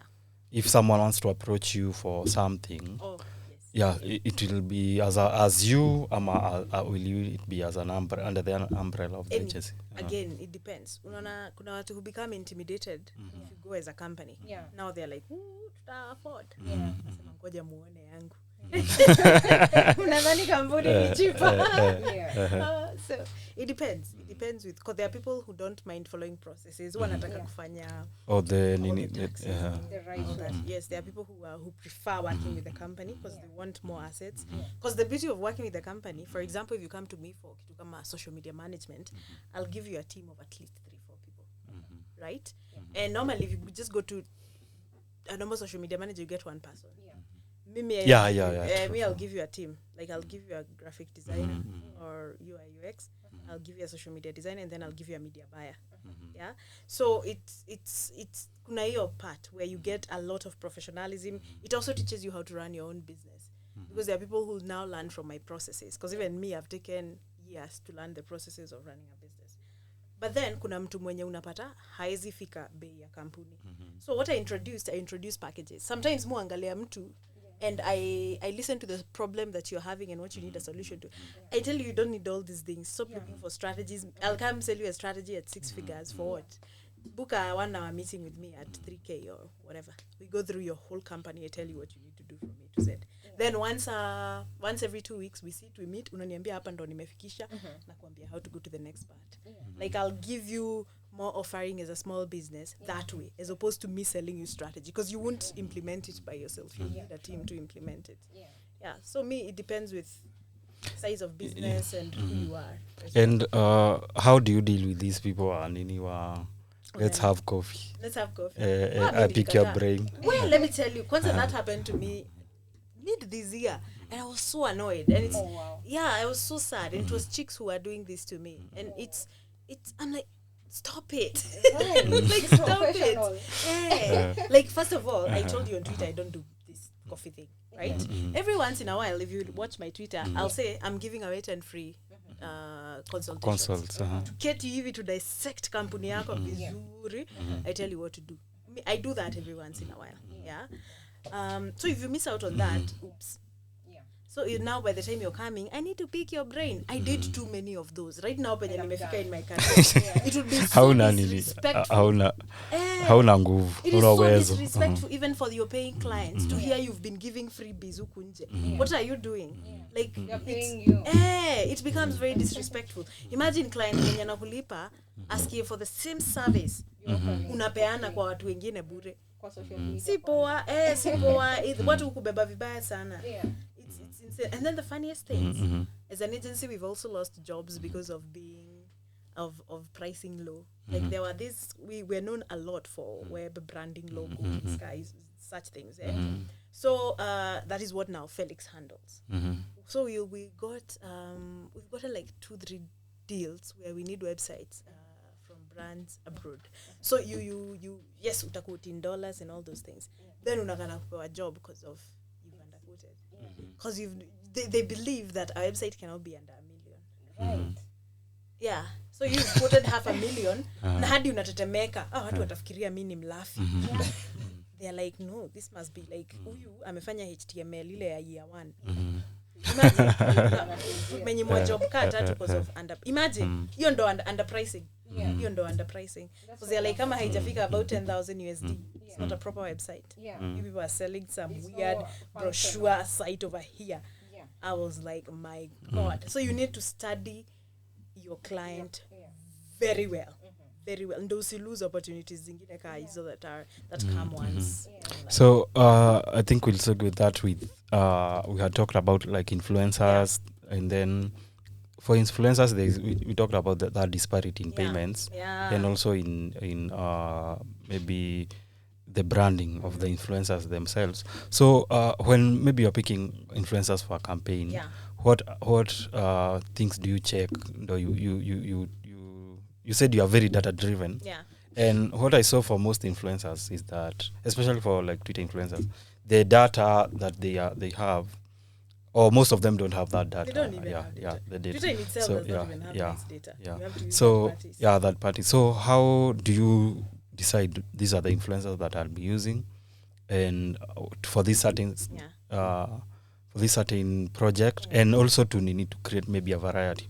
So can you take us through here? So well, thank God at least me and you have been on Twitter for long, so we are able to tell who influencer and as fuck who are hivi. But technically we study your followers, we study your personas. So there's the data. I'll tell you to give me your profile. But then I have apps. Like I have an app called Humans that I can feed your URL in. It's a paid app, and I'll pull data that you don't think you have, and that will tell me more about yourself than you even probably know about your people. So your people are who will tell me. Because if I come and find your audience is like, there's a time I wanted to run to say my campaign like an NCBA campaign, for example. That is the product is a mature product. I'm a Absa Women, for example. Let's say we are running a campaign for Absa Women. I won't go to an influencer whose majority 75% is male. Who are sijui what age to what age, or even women who are above 58 are the client. No, because Absa Women is more about businesses. So you'll find the clientele they're trying to get are the 26 to 35 people who will still make money for them later, even if they're giving access to loans. So your followers will often drive me to know and where they're from, Pia, and where they're from, because I can't give campaign. Let me use this example. Unaona hizi ads za Carrefour that were everywhere. The ones for mbona unabeba samaki kwa mat na unaweza kulikuwa na hiyo. These ads were differently versed for different zones. Ya samaki ilikuwa close to Kibera na Pipeline. Ukikuja Kilimani, the ad was different. Mbona uko na TV kwa ilikuwa inasema mbona uko na TV kwa? Yeah, it was like that. So they did not bring the omena aspect to somewhere else. So they localized by what they feel, was something we call LSMs, by what people score in terms of pocket. Yeah? So you won't come to Kilimani and talk about fish omena. Not that they don't eat, but they technically and mat, you can't even like talk and about mat. Yes, hata mimi taongea mat. Ati America hapo hivyo total kileleshwa. Hata hakuna route ya mat some parts of those places. So those are the things that enable me to know where your followers are coming from, because I can able to narrow down demographic kwenye wanatoka. Because tena nitakutumia ad ya Carrefour kwenu hata hakuna Carrefour. It makes no sense. So where your people come from, their age groups, their genders, and their interests. I also saw does Humans, is this similar to Tagger? Because I also saw there's this some percentage where you have this number of followers and you get this number of interactions with the followers. I can't remember what the term is. So for the agencies, what I used to see, you have like 3%, over 3%, where like 3% of your followers are interacting regularly with your content. And some of them will even check your followers, their followers. What type of their followers are there, because you can have followers, but then when they retweet to your, because we always are praying that they retweet or they repost or they do something to then their followers, what type of that now those followers are, and that also determines if I can give you the campaign or not, because you might have the numbers, they might live in nice places, but if those people they are now followers are not people who can give me even any percentage of conversion, then it makes no sense. And so I also saw that disparity between there is categories of these influencers. So there is content creators, and then I saw there was a category for amplifiers. So can you speak on these categories? Because niliona there is even disparity in payments in these categories of this. At first, people used to think that this disparity in payment was macro, micro, and nano, right? Below 10K, 10 to 25, 25 and above, then $1 million plus, or 100,000 to $1 million. That's how it used to be kitambo. Right now, it's which tier you are, right? Kuna amplifiers, kuna content creators, like what he's saying. A good example, there's this campaign we were running with a friend. It's called, it's a Grandacres campaign that a friend of mine is running. So, technically, the biggest influencers that are running it are Akina Njugush. Grandacres is a land campaign, right? Njugush, Kena, Calligraph, it's Njugush and his wife, Mkurugenzi. Have I forgotten? Who else? Just those huge celebrities. But now the amplifiers are us on Twitter. So there's me, there's Janet Machuka, there is Jamu, there's all this, there's like now 20 amplifiers on the ground, whose our work is to take the work that Akina Kena are creating, bring it on Twitter and push it. That is now the difference that happens. Now those are the two different tiers, okay? So imagine an influencer having an influence. Right. You know, it's crazy. Yeah. And then now, where the platform PA is also mattering right now. Yeah. You're finding TikTok influencers are really making bank in a nice way. Because first of all, the type of content they're creating is not simple. Influencers, the ones who've managed to figure it out, have managed to know that they're a media house, a working media house. Yeah. You have a publicist, you have copywriting, you can do ads within yourself, and you are your own billboard. You are literally a media house as you are. So the ones who understand that are the ones who are able to leverage properly. So Yes. So people who are shooting proper content. Proper. Yani huo mtu they just don't release content to release. Huyo mtu anaweza fanya one campaign for 3 months and they are doing very well. Unaona akina kid actress what they do? The content they release. Candy. Yes. Ooh, that is good. Joy Candy. You see the way she releases her content is so structured, it's planned. Yeah, they don't joke about such things. And a certain class. Yes. And you know, it's all preparation. Those are people who don't play with their content. And that is where now Twitter influencers don't. Because Twitter is tweeting. Hawaskiangi like they need to put much effort. Any effort, It's copyright. That's it. So that's why inakuanga hard to convince client that you need to pay 6-7 figures sometimes for a Twitter influencer. Because they're like, it's copyright. It almost seems like they don't put much effort in it. Sadly. And there is still effort. But then if you go to the influencers for visual media, there is more that goes. So let's say I'm an influencer manager and like I'm managing an influencer. How can we manage to cross over? Like, to the other side? Yeah. Rebranding is always a nice place to start because this world is once you're known for something, you stay known for something, and that's the problem I've seen with a lot of Kwanzaa Twitter influencers. People will dig up your tweets from 65 years ago. You know what I mean? But if you're able to either rebrand or you restructure, that is why some people went in as far as deleting. Moyona, kuna watu who delete all their tweets. Wanaanza scratch. Is why it's never used against them. Actually now let me jump on. Oh, you have a question? Yeah. So I have question for two people. Yeah. I have a question because I run a payment platform. And let me tell you, I'm respecting this guy for whatever they do. I know they run something and I want you to advise.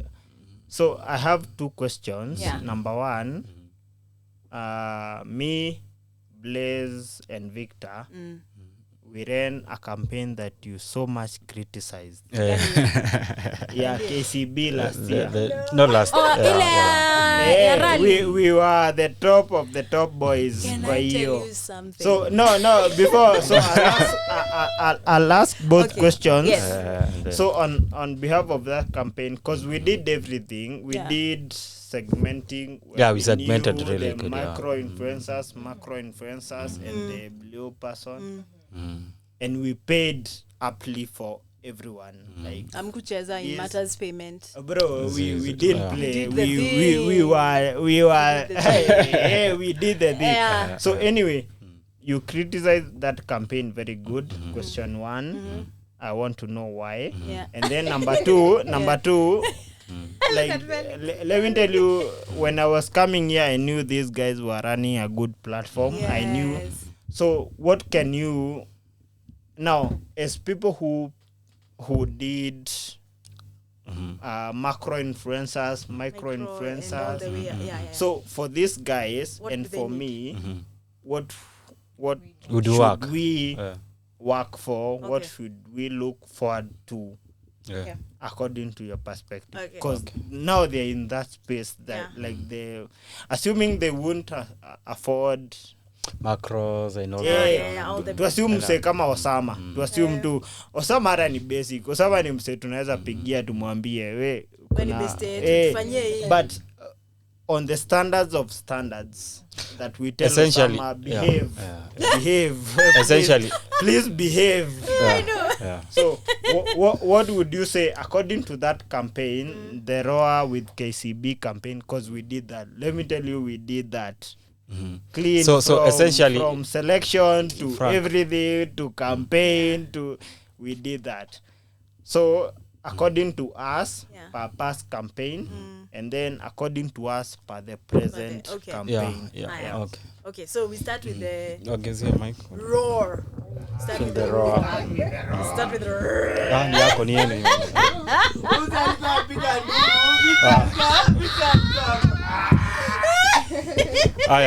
Like what was the Let me tell you what the crux? happened. I did not even criticize it. What happened? Let me tell you, Twitter is very funny. I say one thing, And then it's and twisted. went to 3,000 WhatsApp groups, and everybody misinterpreted it the way they wanted to interpret it.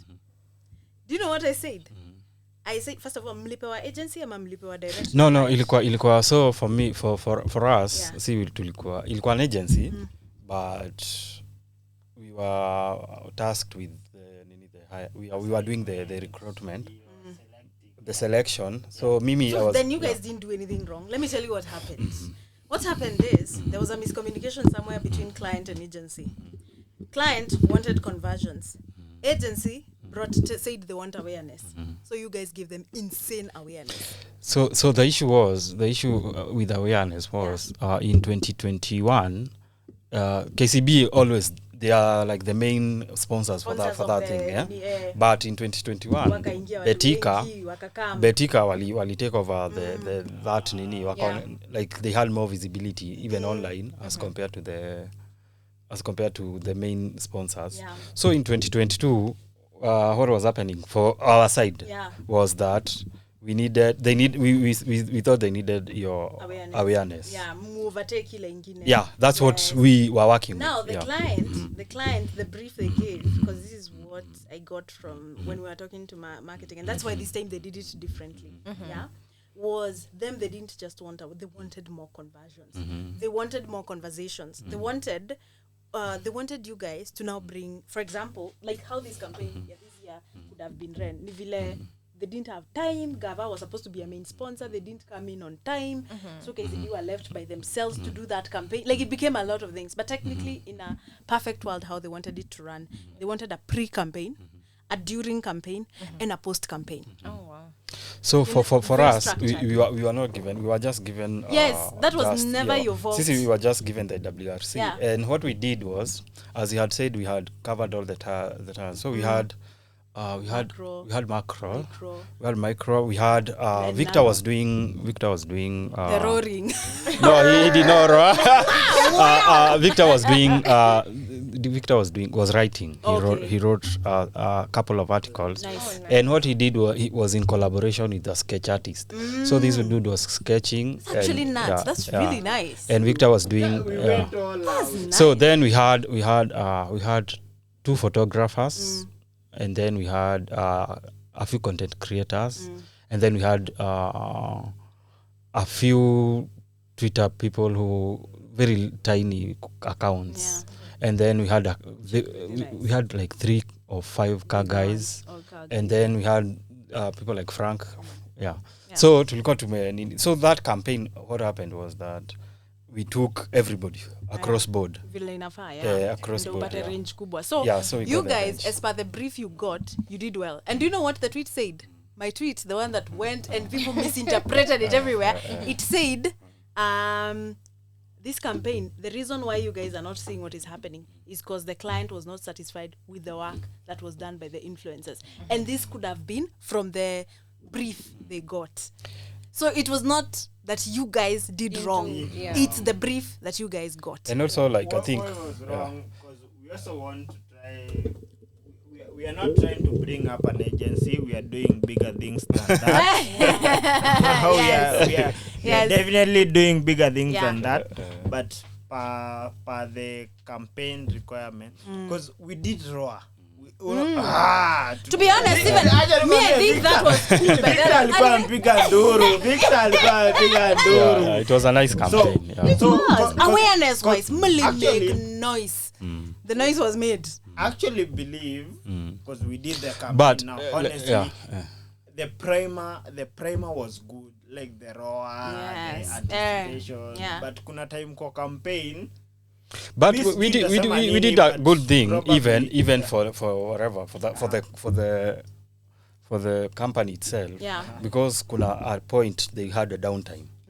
And so I was say the influencers that I was managing wali come away from being at influencers for the rally to try and mitigate the downtime at the bank. I think what could have happened hypothetically if what they needed that conversions ingekuwa like to retain, we do it in 2023 And, we do the whatever what to pay a fresh brief. Yeah, and then they even give you education about what Yeah, exactly they want. needed, Wange- yeah. Very, very precise KPIs. Now them, they think they communicated that with agency. But now, you could not see it you guys did your job very well, but not in what I think the client was expecting. because you did very well in correcting us. Imagine it was the whole one day tweet. kwa group, the whole One day, day it kwa was not even group, a day. Iliendelea. Nilikuwa natumiwa screenshot za WhatsApp groups bana. the whole day kwa group angry. Sherengo amesema. Sherengo. Amesema Kisherengo amesema tukuperform tuko live. No. I think there was a disparity, and that is why they were not very keen. So you notice there used to be very few influencers. And also the other problem was that agency had a problem with the bank with the client for a very long time. Juu saizi the people who ran now you see how evident it was. the people who ran who are handling that nini a new agency size. Yes, it is. Yeah, I knew that they changed everything. That is why actually that is what now I was saying. I even said the reason they've changed agency is because haikuwa juu yenu. Si juu yenu. Sasa lakini nyinyi venye hiyo tweet ilienda viral, it didn't even go viral on Twitter where it did rounds. It just went to the specific people. Influencers got so angry. Some came to my then someone was like, Hey, you're was mad. bad Because that I literally said exactly what the client said. I didn't even say it. I said exactly. I said, by the way, the reason why, because everybody was saying, mbona hatuoni influencers, mbona hatufini. Nikasema, the reason they're not using influencers is because they feel like last year their conversion was not met. Literally, that's what I said. Imagine. So I didn't say mlifanya kazi ya ufala. It's what not the an people excuse. Yeah. It's Oh, not no, an- it's not your thing. It's not your fault. The fact was they had jumped from another agency before. Sindio? And also sijui we had tried to pitch the It's same. if it will happen also. Yeah, I know. It's if it will For happen. marketing, you have to coach it over time. We didn't even, to be honest, I didn't even think it was gonna get that bad until I think it was Beth. She came and told me kwa DMs. Akaniambia, by the way, hii itafanya laps. Be ready. Nikasema story. So kwanza hata nikapigiwa na bank, nikapigiwa na nini, nikamwambia no, me I didn't name names. All I said is the reason you're not seeing influencers as much this year is because last year the conversions that they expected were not met. Now they were expected. gauging us according to them. the conversion They expected. Not the But conversions you guys were told. but your campaign me I'm proud to have nini Eh, awareness mlifanya wazi. Bro, we need Mlikuwa mnapeana chopper the rights hivi. primer to the campaign. Hey, bro, we did that. No, me, I enjoyed it. And then a lot of people got mad. Didn't even. I was not even talking about them. A lot of people got mad were Betika guys. Imagine. I'm like, why are you Actually, all of us kwa group aduko mad. Now the other guys were mad. the Betika guys. of No, us. no, We are like, no. Me, I'm like, Kwanza, I'm even stating. I'm not talking about Betika. I'm talking about. So I'm trying, but they were just influencers, and that is also another reason why people don't like working with Twitter influencers. Yeah. We'll do that for another day. So the Advise next them. question for them. Now, So for now you guys, do this. yeah. With that primer Yeah. to the KCB and the rally enthusiasm. Yeah. So advise them on On people an who influencer want strategy. to introduce something new into the tech ecosystem. And they are not just introducing one thing, they introduce. I'm not saying it's a bad thing, bro. Capitalize on everything. Go for everything. guys. So tell them Yeah, according how to they will like go. a few perspectives. Yeah, this is what what can they- you do? yeah. What can you do? What can Yeah. you do? I feel like for you guys, instead of approaching influencers the direct way, you see how you go to influencers who have business that they can onboard on your platform. So look for influencers who sell products. Look for influencers who are in digital products. Yeah. Look for influencers who want that. Then tell them, Yeah. you guys just on board on our platform. Give me your feedback and speak about it on your platforms. Then that way, first of all, it looks like it's very natural and organic, Yeah. as opposed to telling someone, you guys mumesikia juu ya hii app Hashtag. inafanya hii ama Yeah. kupush hashtag, Yeah. then mtu aduve ashajampia hiyo hashtag. Na viatu. Watu Na sita shamba. waduve washarukia hiyo hashtag yenu. So mad the in best the thing, morning. you get like 5 nice influencers who run businesses. You get someone from like Kibeti, Kenya. You get Angie Accessories. You get Plug Wandoma. You get Tajiri Wangu because he does merchandise. Yeah. You even get mtu wa gari. And especially for those hata unawambia you'll do for free. you'll upload, you'll do even the site Yes. and everything. Yes. Yeah. You get them to experience your app. Influencers, once they feel, a lot of influencers, of course kuna wale I'm sure ni maringo, and rightfully so. Me, I'm not mad at how people are. It is your right to be the way you are. Yeah. But a lot of influencers, when they feel like a business is genuine and it is solving something, they will push your product out. They won't ask. Mimi nimelipwa very few campaigns, by the way. Me, first of all, I refuse a lot of campaigns. I've probably done like 4 influencer campaigns. But I'm very, very, very choosy in the campaigns I run. Very choosy. So pick influencers who have a business, Yeah. onboard them onto your platform, Yeah. and give them an experience of a lifetime. Oh, okay. They will So ambassador ndo for like you they'll for be free. hao ndo watakuwa Yes. Wataongea bila hata kuongea. But for example, the Johari one, Yeah. we are doing it for free. Also, by the way, I had forgotten about that. Kuna hiyo nini mnafanya ni what is it about the white cane thing? Oh, ile akina nani? Yeah. Nyambane, Yeah. Juan, Yeah. You want to hold on.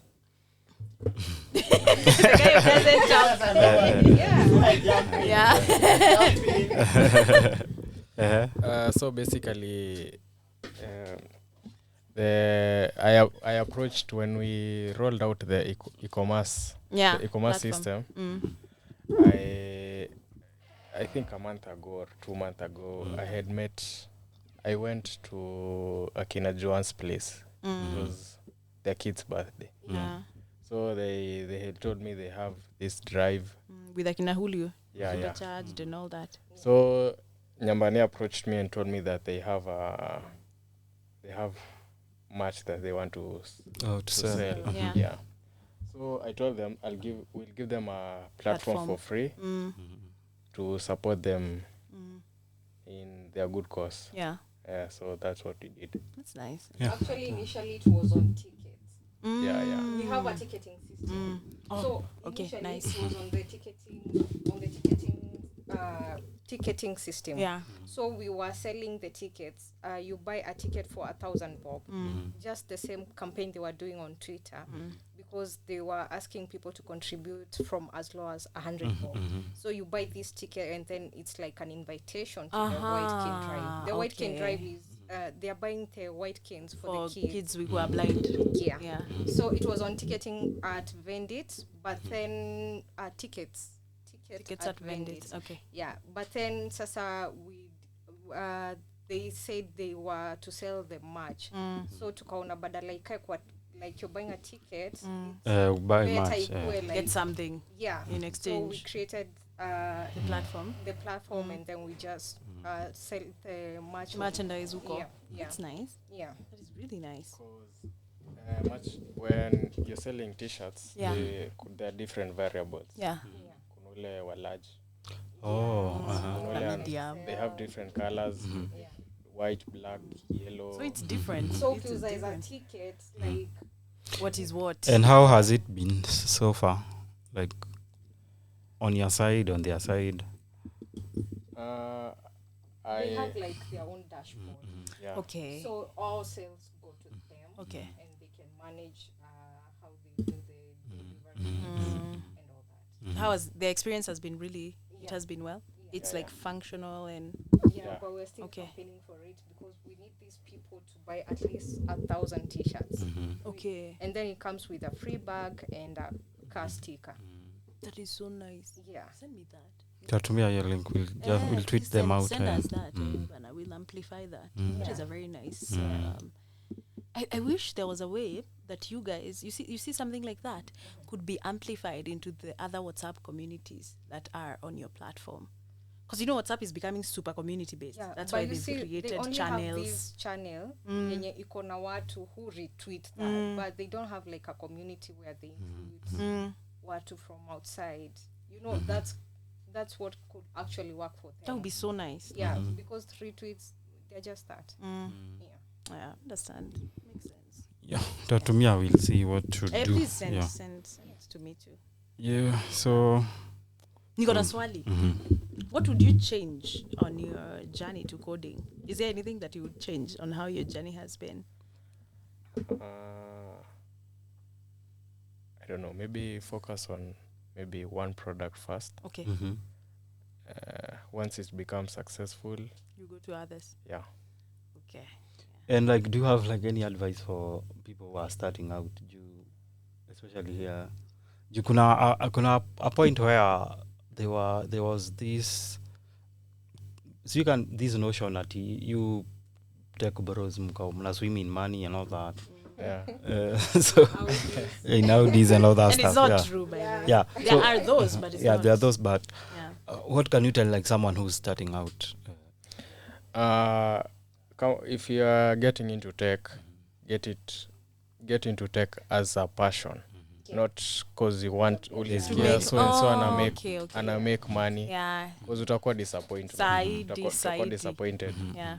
So if you have passion in tech, if you have passion if you have Anything, ideas yeah, that yeah. can solve things in the Yeah. society, get into tech. Yeah. But if unataka Make- Kuwa tech haraka, bro, utaitana. Wa JavaScript, Yeah. JavaScript. and Yeah. itabidi uanze kuuza gold juu Yeah. itakuwa- Expect money. Yeah, I was having Like, a I want to sell conversation. this and get money. It It doesn't doesn't. work like that. Also, Nini, there's levels Yeah, to yeah. being a tech bro. There's Yeah. like I was having this conversation with a friend of mine. Aitwa Jones. He's a hacker. I think the next Nini conversation you want, if you want to have a hacker, it doesn't matter. Tell me, I'll link Yeah. you akuje. Mm. Then you can Later, have that yeah. discussion. But we were going through the same thing where people are being told, go into tech. Now there is an overflow of people who are doing software engineering for the wrong reasons. Like Moringa School and all these other places are full of people. Then moja alienda aka-interview kwa beshte yangu akona sijui how many months of expertise. Then they asked for 6,000 USD per month. People were like, kwani you people, which delusions are these that you're being sold? You've worked for less than a year. You think But this? you want to be a millionaire. Yeah, per month, 6,000 USD. Actually, we had a conversation with this guy called Jack Zero. I don't know if you know I know him, yeah. He was in trouble. He was in trouble. So Yeah. Jack Zero said Yeah.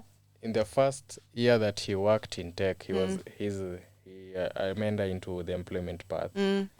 He was paid, I think, 30,000 per Yeah. month. Imagine.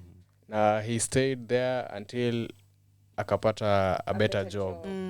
So inataka like you should just approach it as any other job. Other job.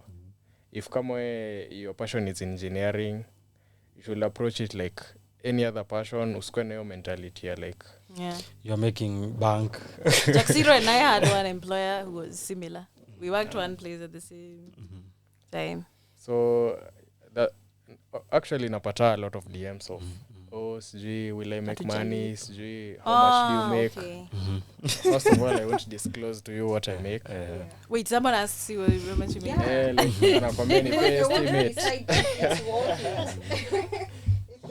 This generation is gutsy, yo. Mtu anakuja anakwambia nipe estimate ya how much you make per month or maybe yearly. Anakwambia yeye ni student ama anaingia campus. So I don't think that's the right approach. It's wrong. Yeah. And it's happening here in digital marketing. Everybody's a digital marketer. You've seen that. Everybody's a digital marketer.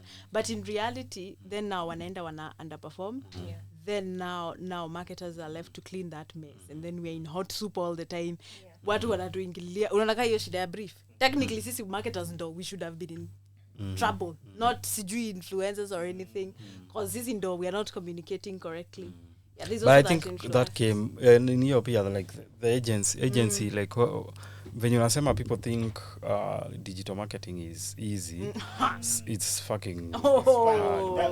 Because let me add on him. Yeah. We did that campaign in 2022. Yeah. We had been in digital marketing since for probably like 2017. And imagine we're still okay.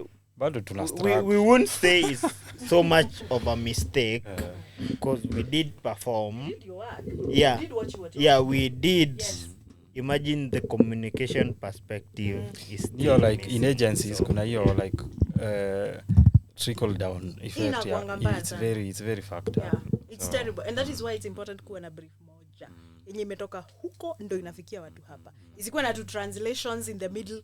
This department has decided to filter a little bit. Imekuwa by the time inafika hapa ni King James version from the Hebrew version. Now please expect KPIs depending on this one that they've been given, not the one nyinyi mlitoa huko. Because then it becomes contentious between the two groups. And that is exactly what happened. Yeah. So I had a question for you. By the way, in like the making of money. So there is this Elon Musk has changed the revenue share thing on Twitter.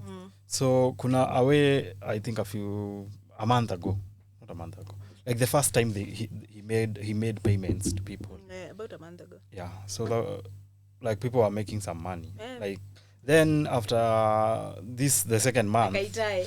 So what happened? What changed? What changed? Yeah. At the beginning, he was paying people as long as the ad appears on your timeline. Now he's made it until the ad appears, but it also depends on the number of verified users that follow you that see the ad. Oh, so it's the number of people who follow you. Verified. The ones who've paid for Twitter Blue.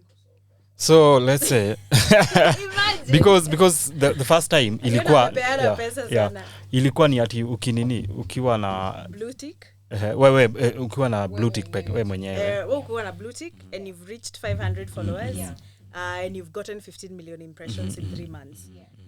You can monetize, and as long as an ad comes to your profile, okay? Because if there's a lot of what they're doing right now is where they're placing ads. So if a tweet goes viral, they'll place a number of ads on that tweet for people to see. So the number of people when you're on your ad, you are getting paid for that. Yes, so that first month. Revenue, that first month. So hiyo pesa yenye mtu amelipa ad yake, then Elon wakaiplace kwa timeline yako. Now you are splitting profit with Elon. Hiyo pesa yenye imelipa for that ad.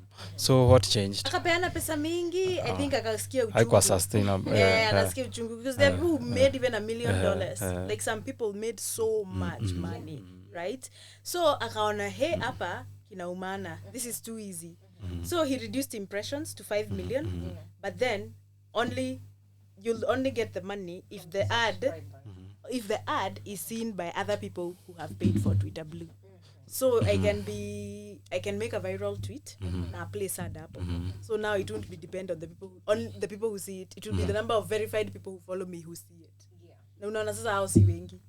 Nika like itakuwa ngumu. Si wengi. That's why unapata people who have 200,000 followers. Except Cairo. They're monetizing, they're making 8 to 10k. Except Cairo. Cairo is the I think he's the I think he must be one of the highest people monetized in Kenya. Can you expand on that? Aside from monetization, the side from Elon Kuna Musk subscriptions. Your stuff yake yote. Yeah. Because I don't think that stuff is sustainable. It's not. So first of all, make sure you have to please work. Be on your own. Please work. And work hard. Yes. On your please own. Work. Me, I've made money because of my own content, of educating people about marketing. Not sijui because Elon Musk gave me money. I've not even subscribed, by the way, to be monetized. Because it's not sustainable. And I noticed nika inakuja na kapepo. Now everybody is doing something we are calling impression farming. People are posting absurd content, starting absurd conversations. It's now like a reward for bad behavior. Right? No, so if you just come and do some controversial things, and people are all over. And people are all over. Make bank. So it's like just a battle for stupid. Literally. It's a battle for stupid. I was like, no, I'm not interested in this. So there are people who are more because these guys who do gossip sites. Making good bank. Now me. So Victor, do you have any questions? Local. So where sawa Victor ana play low. Wacha uliza swali. I'm asking on behalf of Victor. On my behalf. So Nyandia, Victor is asking. So for primer, unaona mtaa wako ni wapi? Tuanze hapo. Hatutakuja. Atakwambia after the show. Hatutaki akue docs or anything. Hatutaki watu weird kwa nini. Okay. So assuming kuna football club around. Victor wants that. No, the wish for Victor is for that football club to have so many fans. How can he make that football club, in as much as he doesn't know it, how can he bring so many fans into that club? Ya Kilimani yenye mafans wa Kilimani wanafurika huko wanajaa. So he wants to bring fans from. Yeah, he's a football. So like he has maybe like what he does. He's very passionate about football. Kenyan football. I'm a member of KEFWA. So also juu KEFWA inapiganianga like rights wachezaji. Kenya Footballers Welfare Association. I remember for like 5 years. So he's doing like he does write-ups, he does news and all that. So huyu anauliza how can we get more fans into this football pitch? The former chair of KEFWA, Jerry. I applied for him. He joined Fifth Pro. That's who you need to talk to. So we can do this. Fifth Pro is big, but on an organic perspective, Victor himself. It's not Victor and the connection. It's Victor. No, yes, he should. No, he can act as a go-between. Victor Nani, what's his name? Jerry can act as just a go-between. Then now, when he tells you what you need to go to that side, if there's anything that you don't need, you tell me. If it's something that you need that you don't have, you tell me, we organize it. So also the other thing, nataka kumpitch. If you need, if you have work that needs storytelling. Nice. If you are, it's a very good. Like, well, unakumbuka before ni deep. There was a story that was made, that was written. Some story.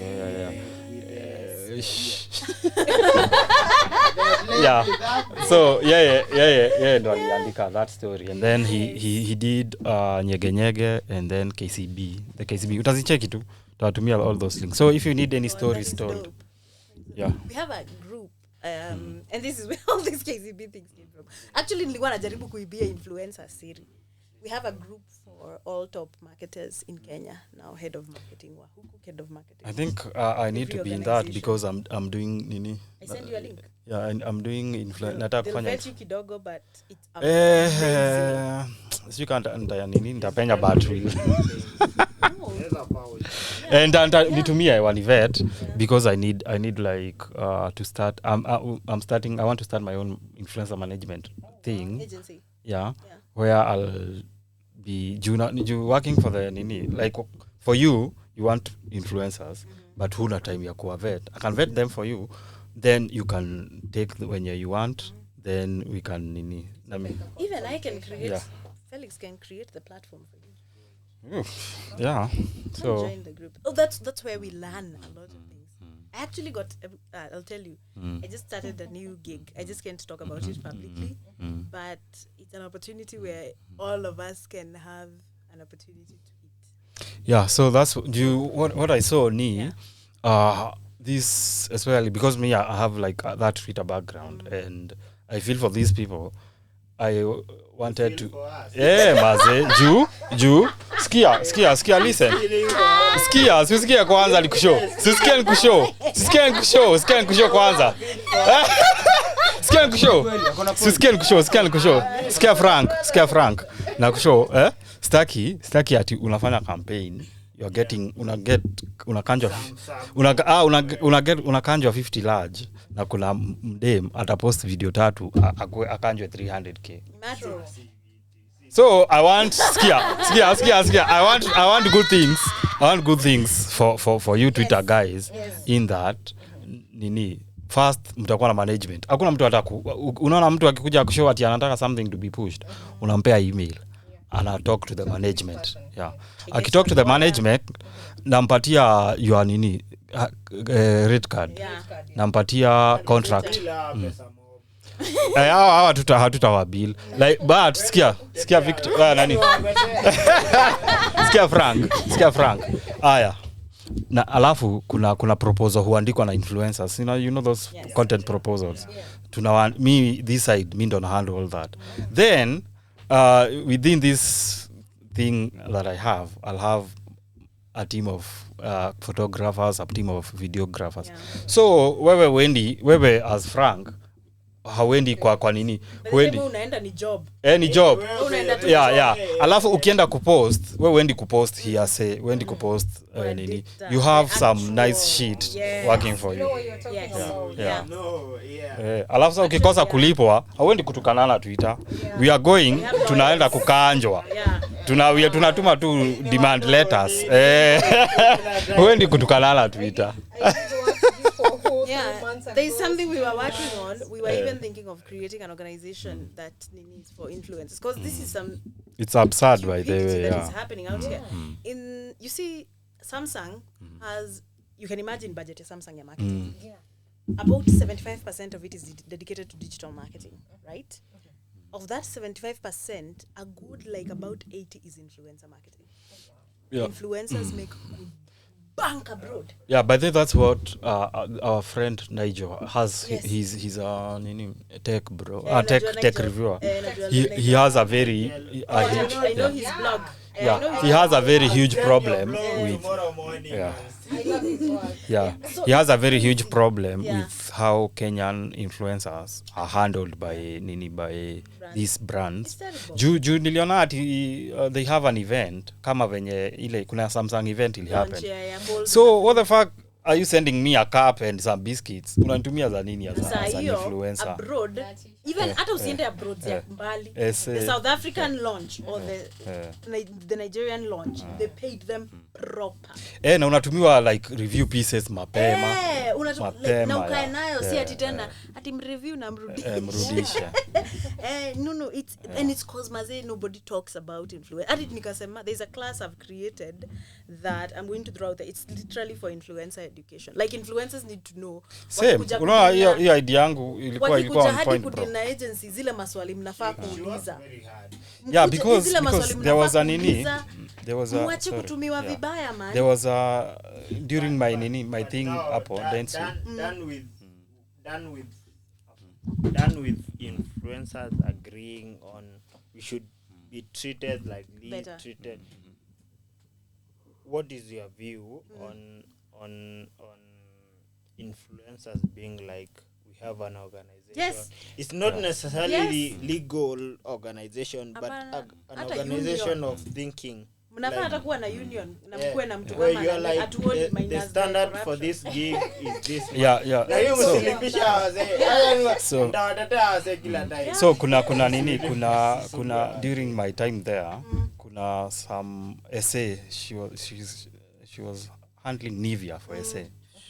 So she was telling us venye hiyo segmentation ya influencers work. And you find this information yenye haiko readily available for guys where they wanaangalia kwa campaign, what do they need for this specific campaign. Wanataka reach, wanataka conversion ama wanataka nini. Then the thing with these brands for Maju ni ati they have brand guidelines. Very proper ones. Yeah. Very proper. So Yeah, Kwa even nje. the way you Yeah, use their yeah. logo, Yeah, their logos. colors. Logo, hata acha logo ama Anything. canvas. Logo tu yenyewe. Yeah, you're out. Ukiweka logo hivi design fulani. You're out. Bro, uko- Yeah, so Actually, yeah. the only person alifanya vizuri na kama Samsung Pictures, Ivy. She was doing really good. She was doing good, but even then she still was not getting what As they much paid as for. everyone else. Yeah. From What she's doing is that she's positioned herself as a very good Yeah. So content iko sawa. creator. Yeah. Yes, sana. So Blaze, in terms of reliability, Yeah, so unaona what they are saying. Unaona, so for let's say for Nivea or for Samsung or for any major brand, hawana budget ya kuja kulipa models hapa in Kenya because they have their own agreements huko. So what happens is they sometimes repurpose the content from influencers to be used as their unaona. So influencers amwambii for most influencers juu kuna hiyo unayo yenye mko ukiongelea sijui color sijui logos and all that hawajakuwa hakuna that education wanapagwa tu hampers. Yeah, that's what and I'm then I have they a talk whole about them una cost and to then create people just vizuri buy sana things. na Sam Gishuru Nilab. We've created something really nice and I can't wait to set the link, but you guys have to come. Like anybody who's doing any sort of influencer marketing or running a brand, take that class. I'll give you all secrets agencies and how you're supposed to run influencer marketing. Venye mnafaa kujitetea. I'll even have an influencer lawyer there. Oh wow. How by you the should- way. kuna zile terms za hizo contract zenu hamfai kusign to renegotiate. Kuna you see like what happened to what's his name Inonini kesi ya Nonini na Mtinda. it should not have been happening. Like the influencers should have been protected from that BS. You know what I mean? Yeah. So there are those things that we need to talk about. There are things that And influencers Leona, should- like if you renegotiate that contract, Yeah. they always welcome that. Yeah. Kama as the and agent, they yeah. respect you more Oh, because wow. they feel like they know their things.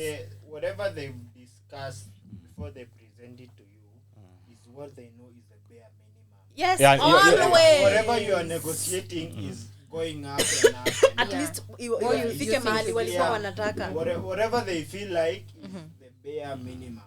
So now whatever you preach afterwards It's what I was telling Liz. So unaona na wajali, man. I feel for you.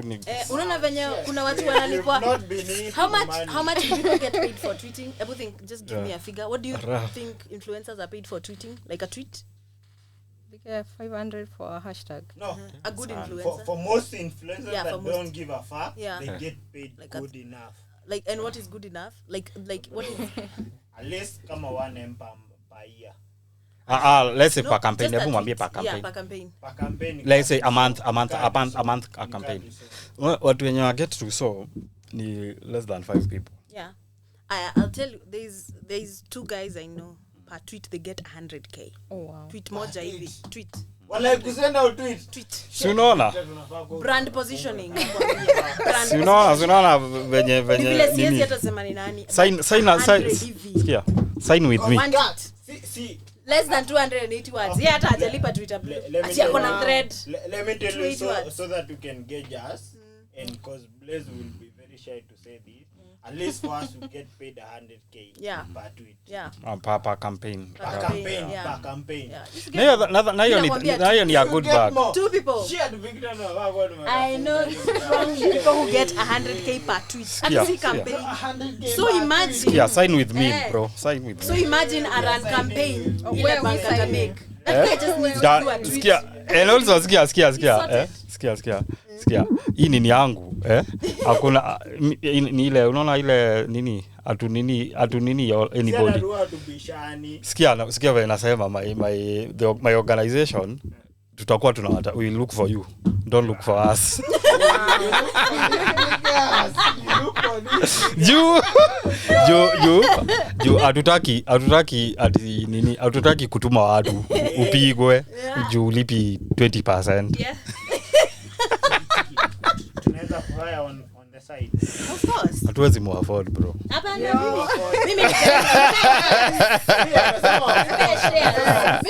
shares. Let me tell you something. Tunapea shares ya nini? Yeah. Mnanipea shares. Kuna platform tutamweka. Sikia. Yeah. Wacha tutadiscuss hiyo nini baadaye. So tumego 20 minutes of our scheduled time. The conversations were really dope. So we'll start there. Where can people find you? What do you think the future for your business, where people can find you? And wanaweza wa reach out aje? Okay. I've not thought so much about the future, but I know it's still in tech. Yeah. Building solutions, tech solutions. Yeah, I think that's where my future is. But I still want to get into digital marketing more into it. Yeah. Yeah. I think itakuwa very necessary, especially for what you are doing. Yes. To be very necessary. Yeah. Yeah.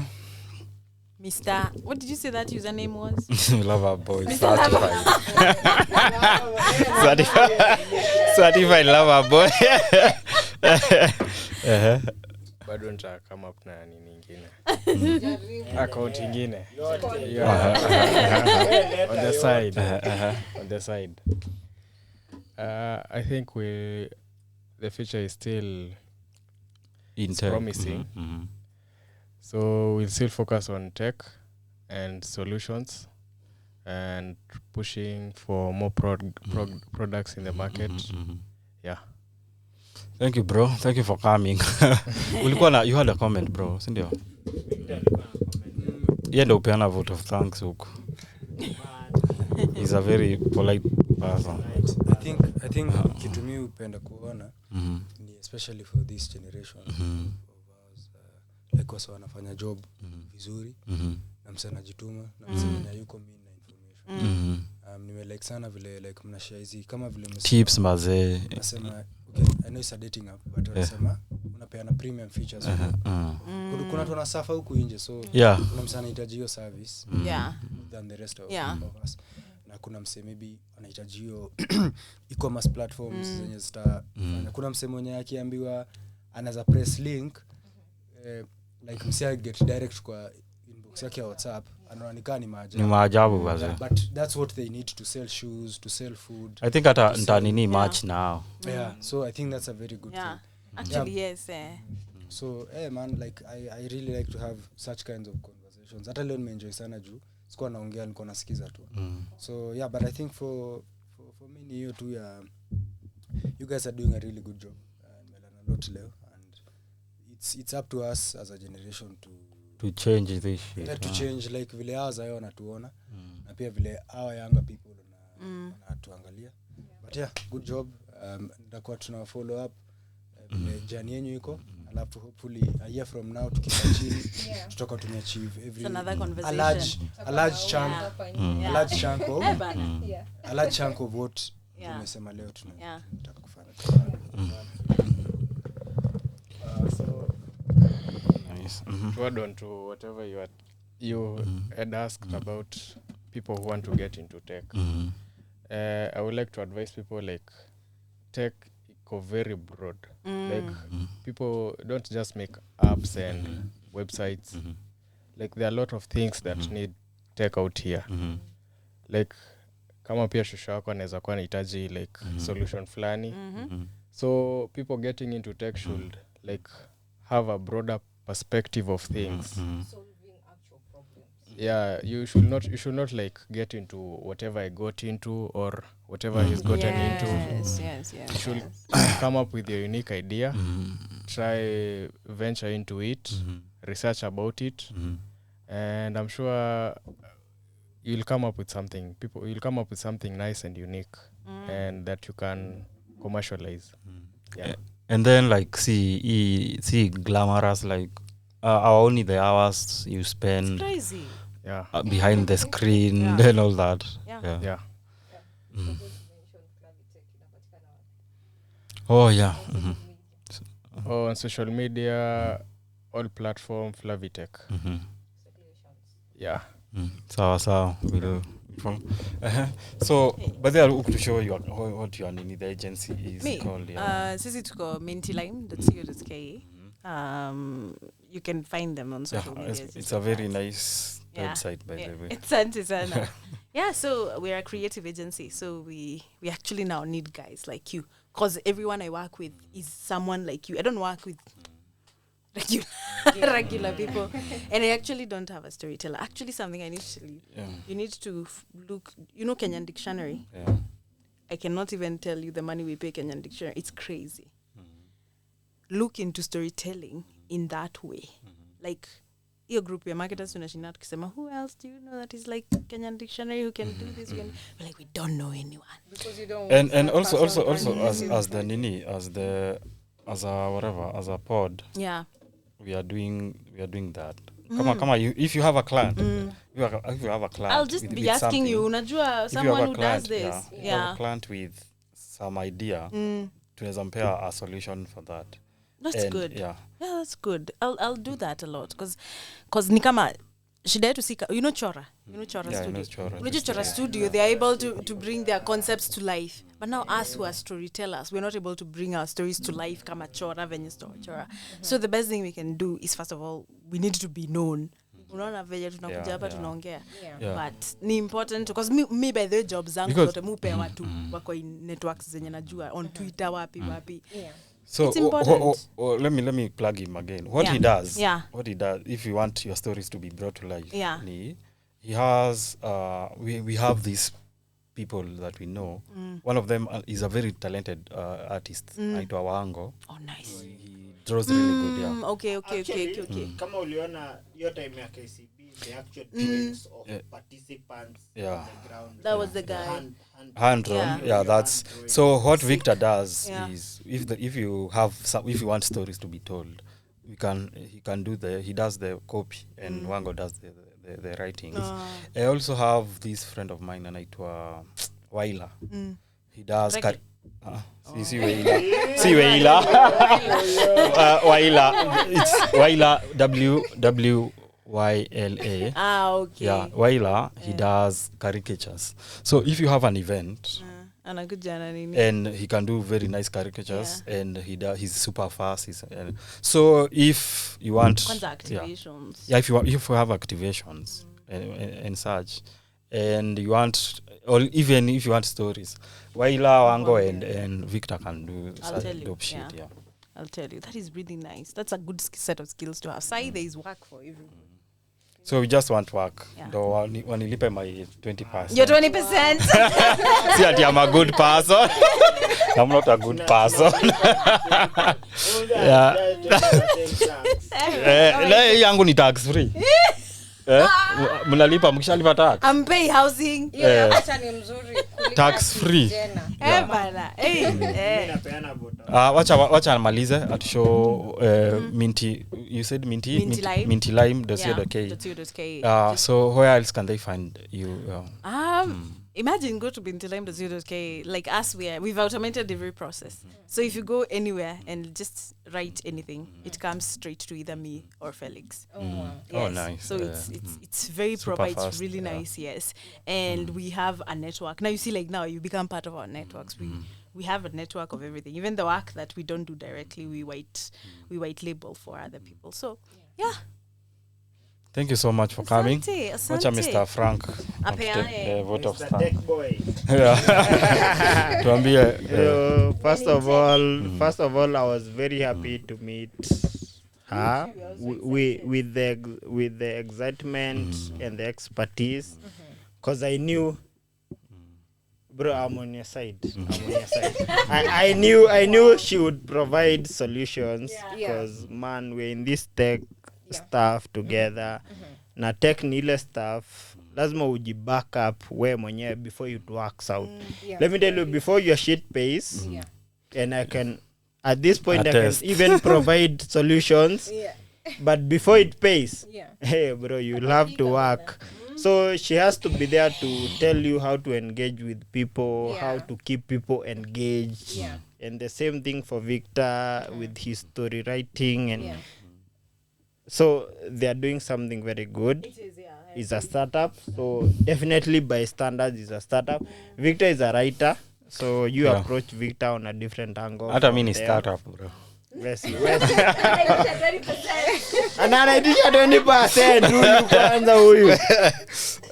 So sikia, unaona nataka mkilipwa more I get si tukilipwa alafu tunakulipa.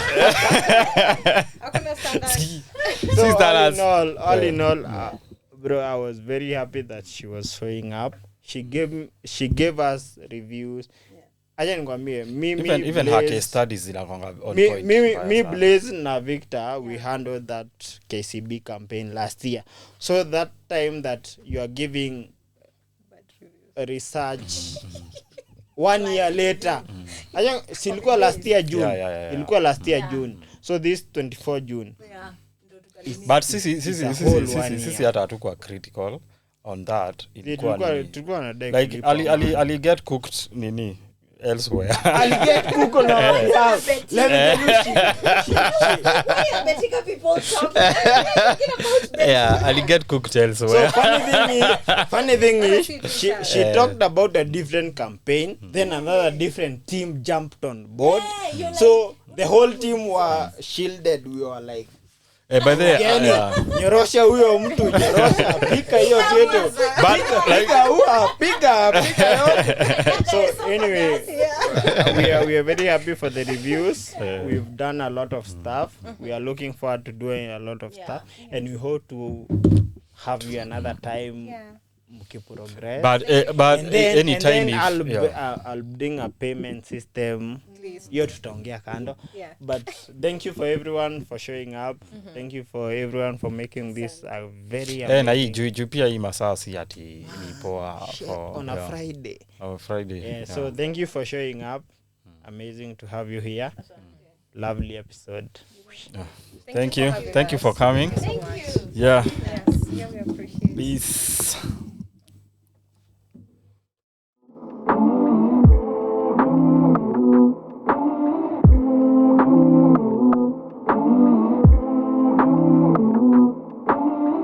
Petty cups, burning trees. We get high, we get tipsy.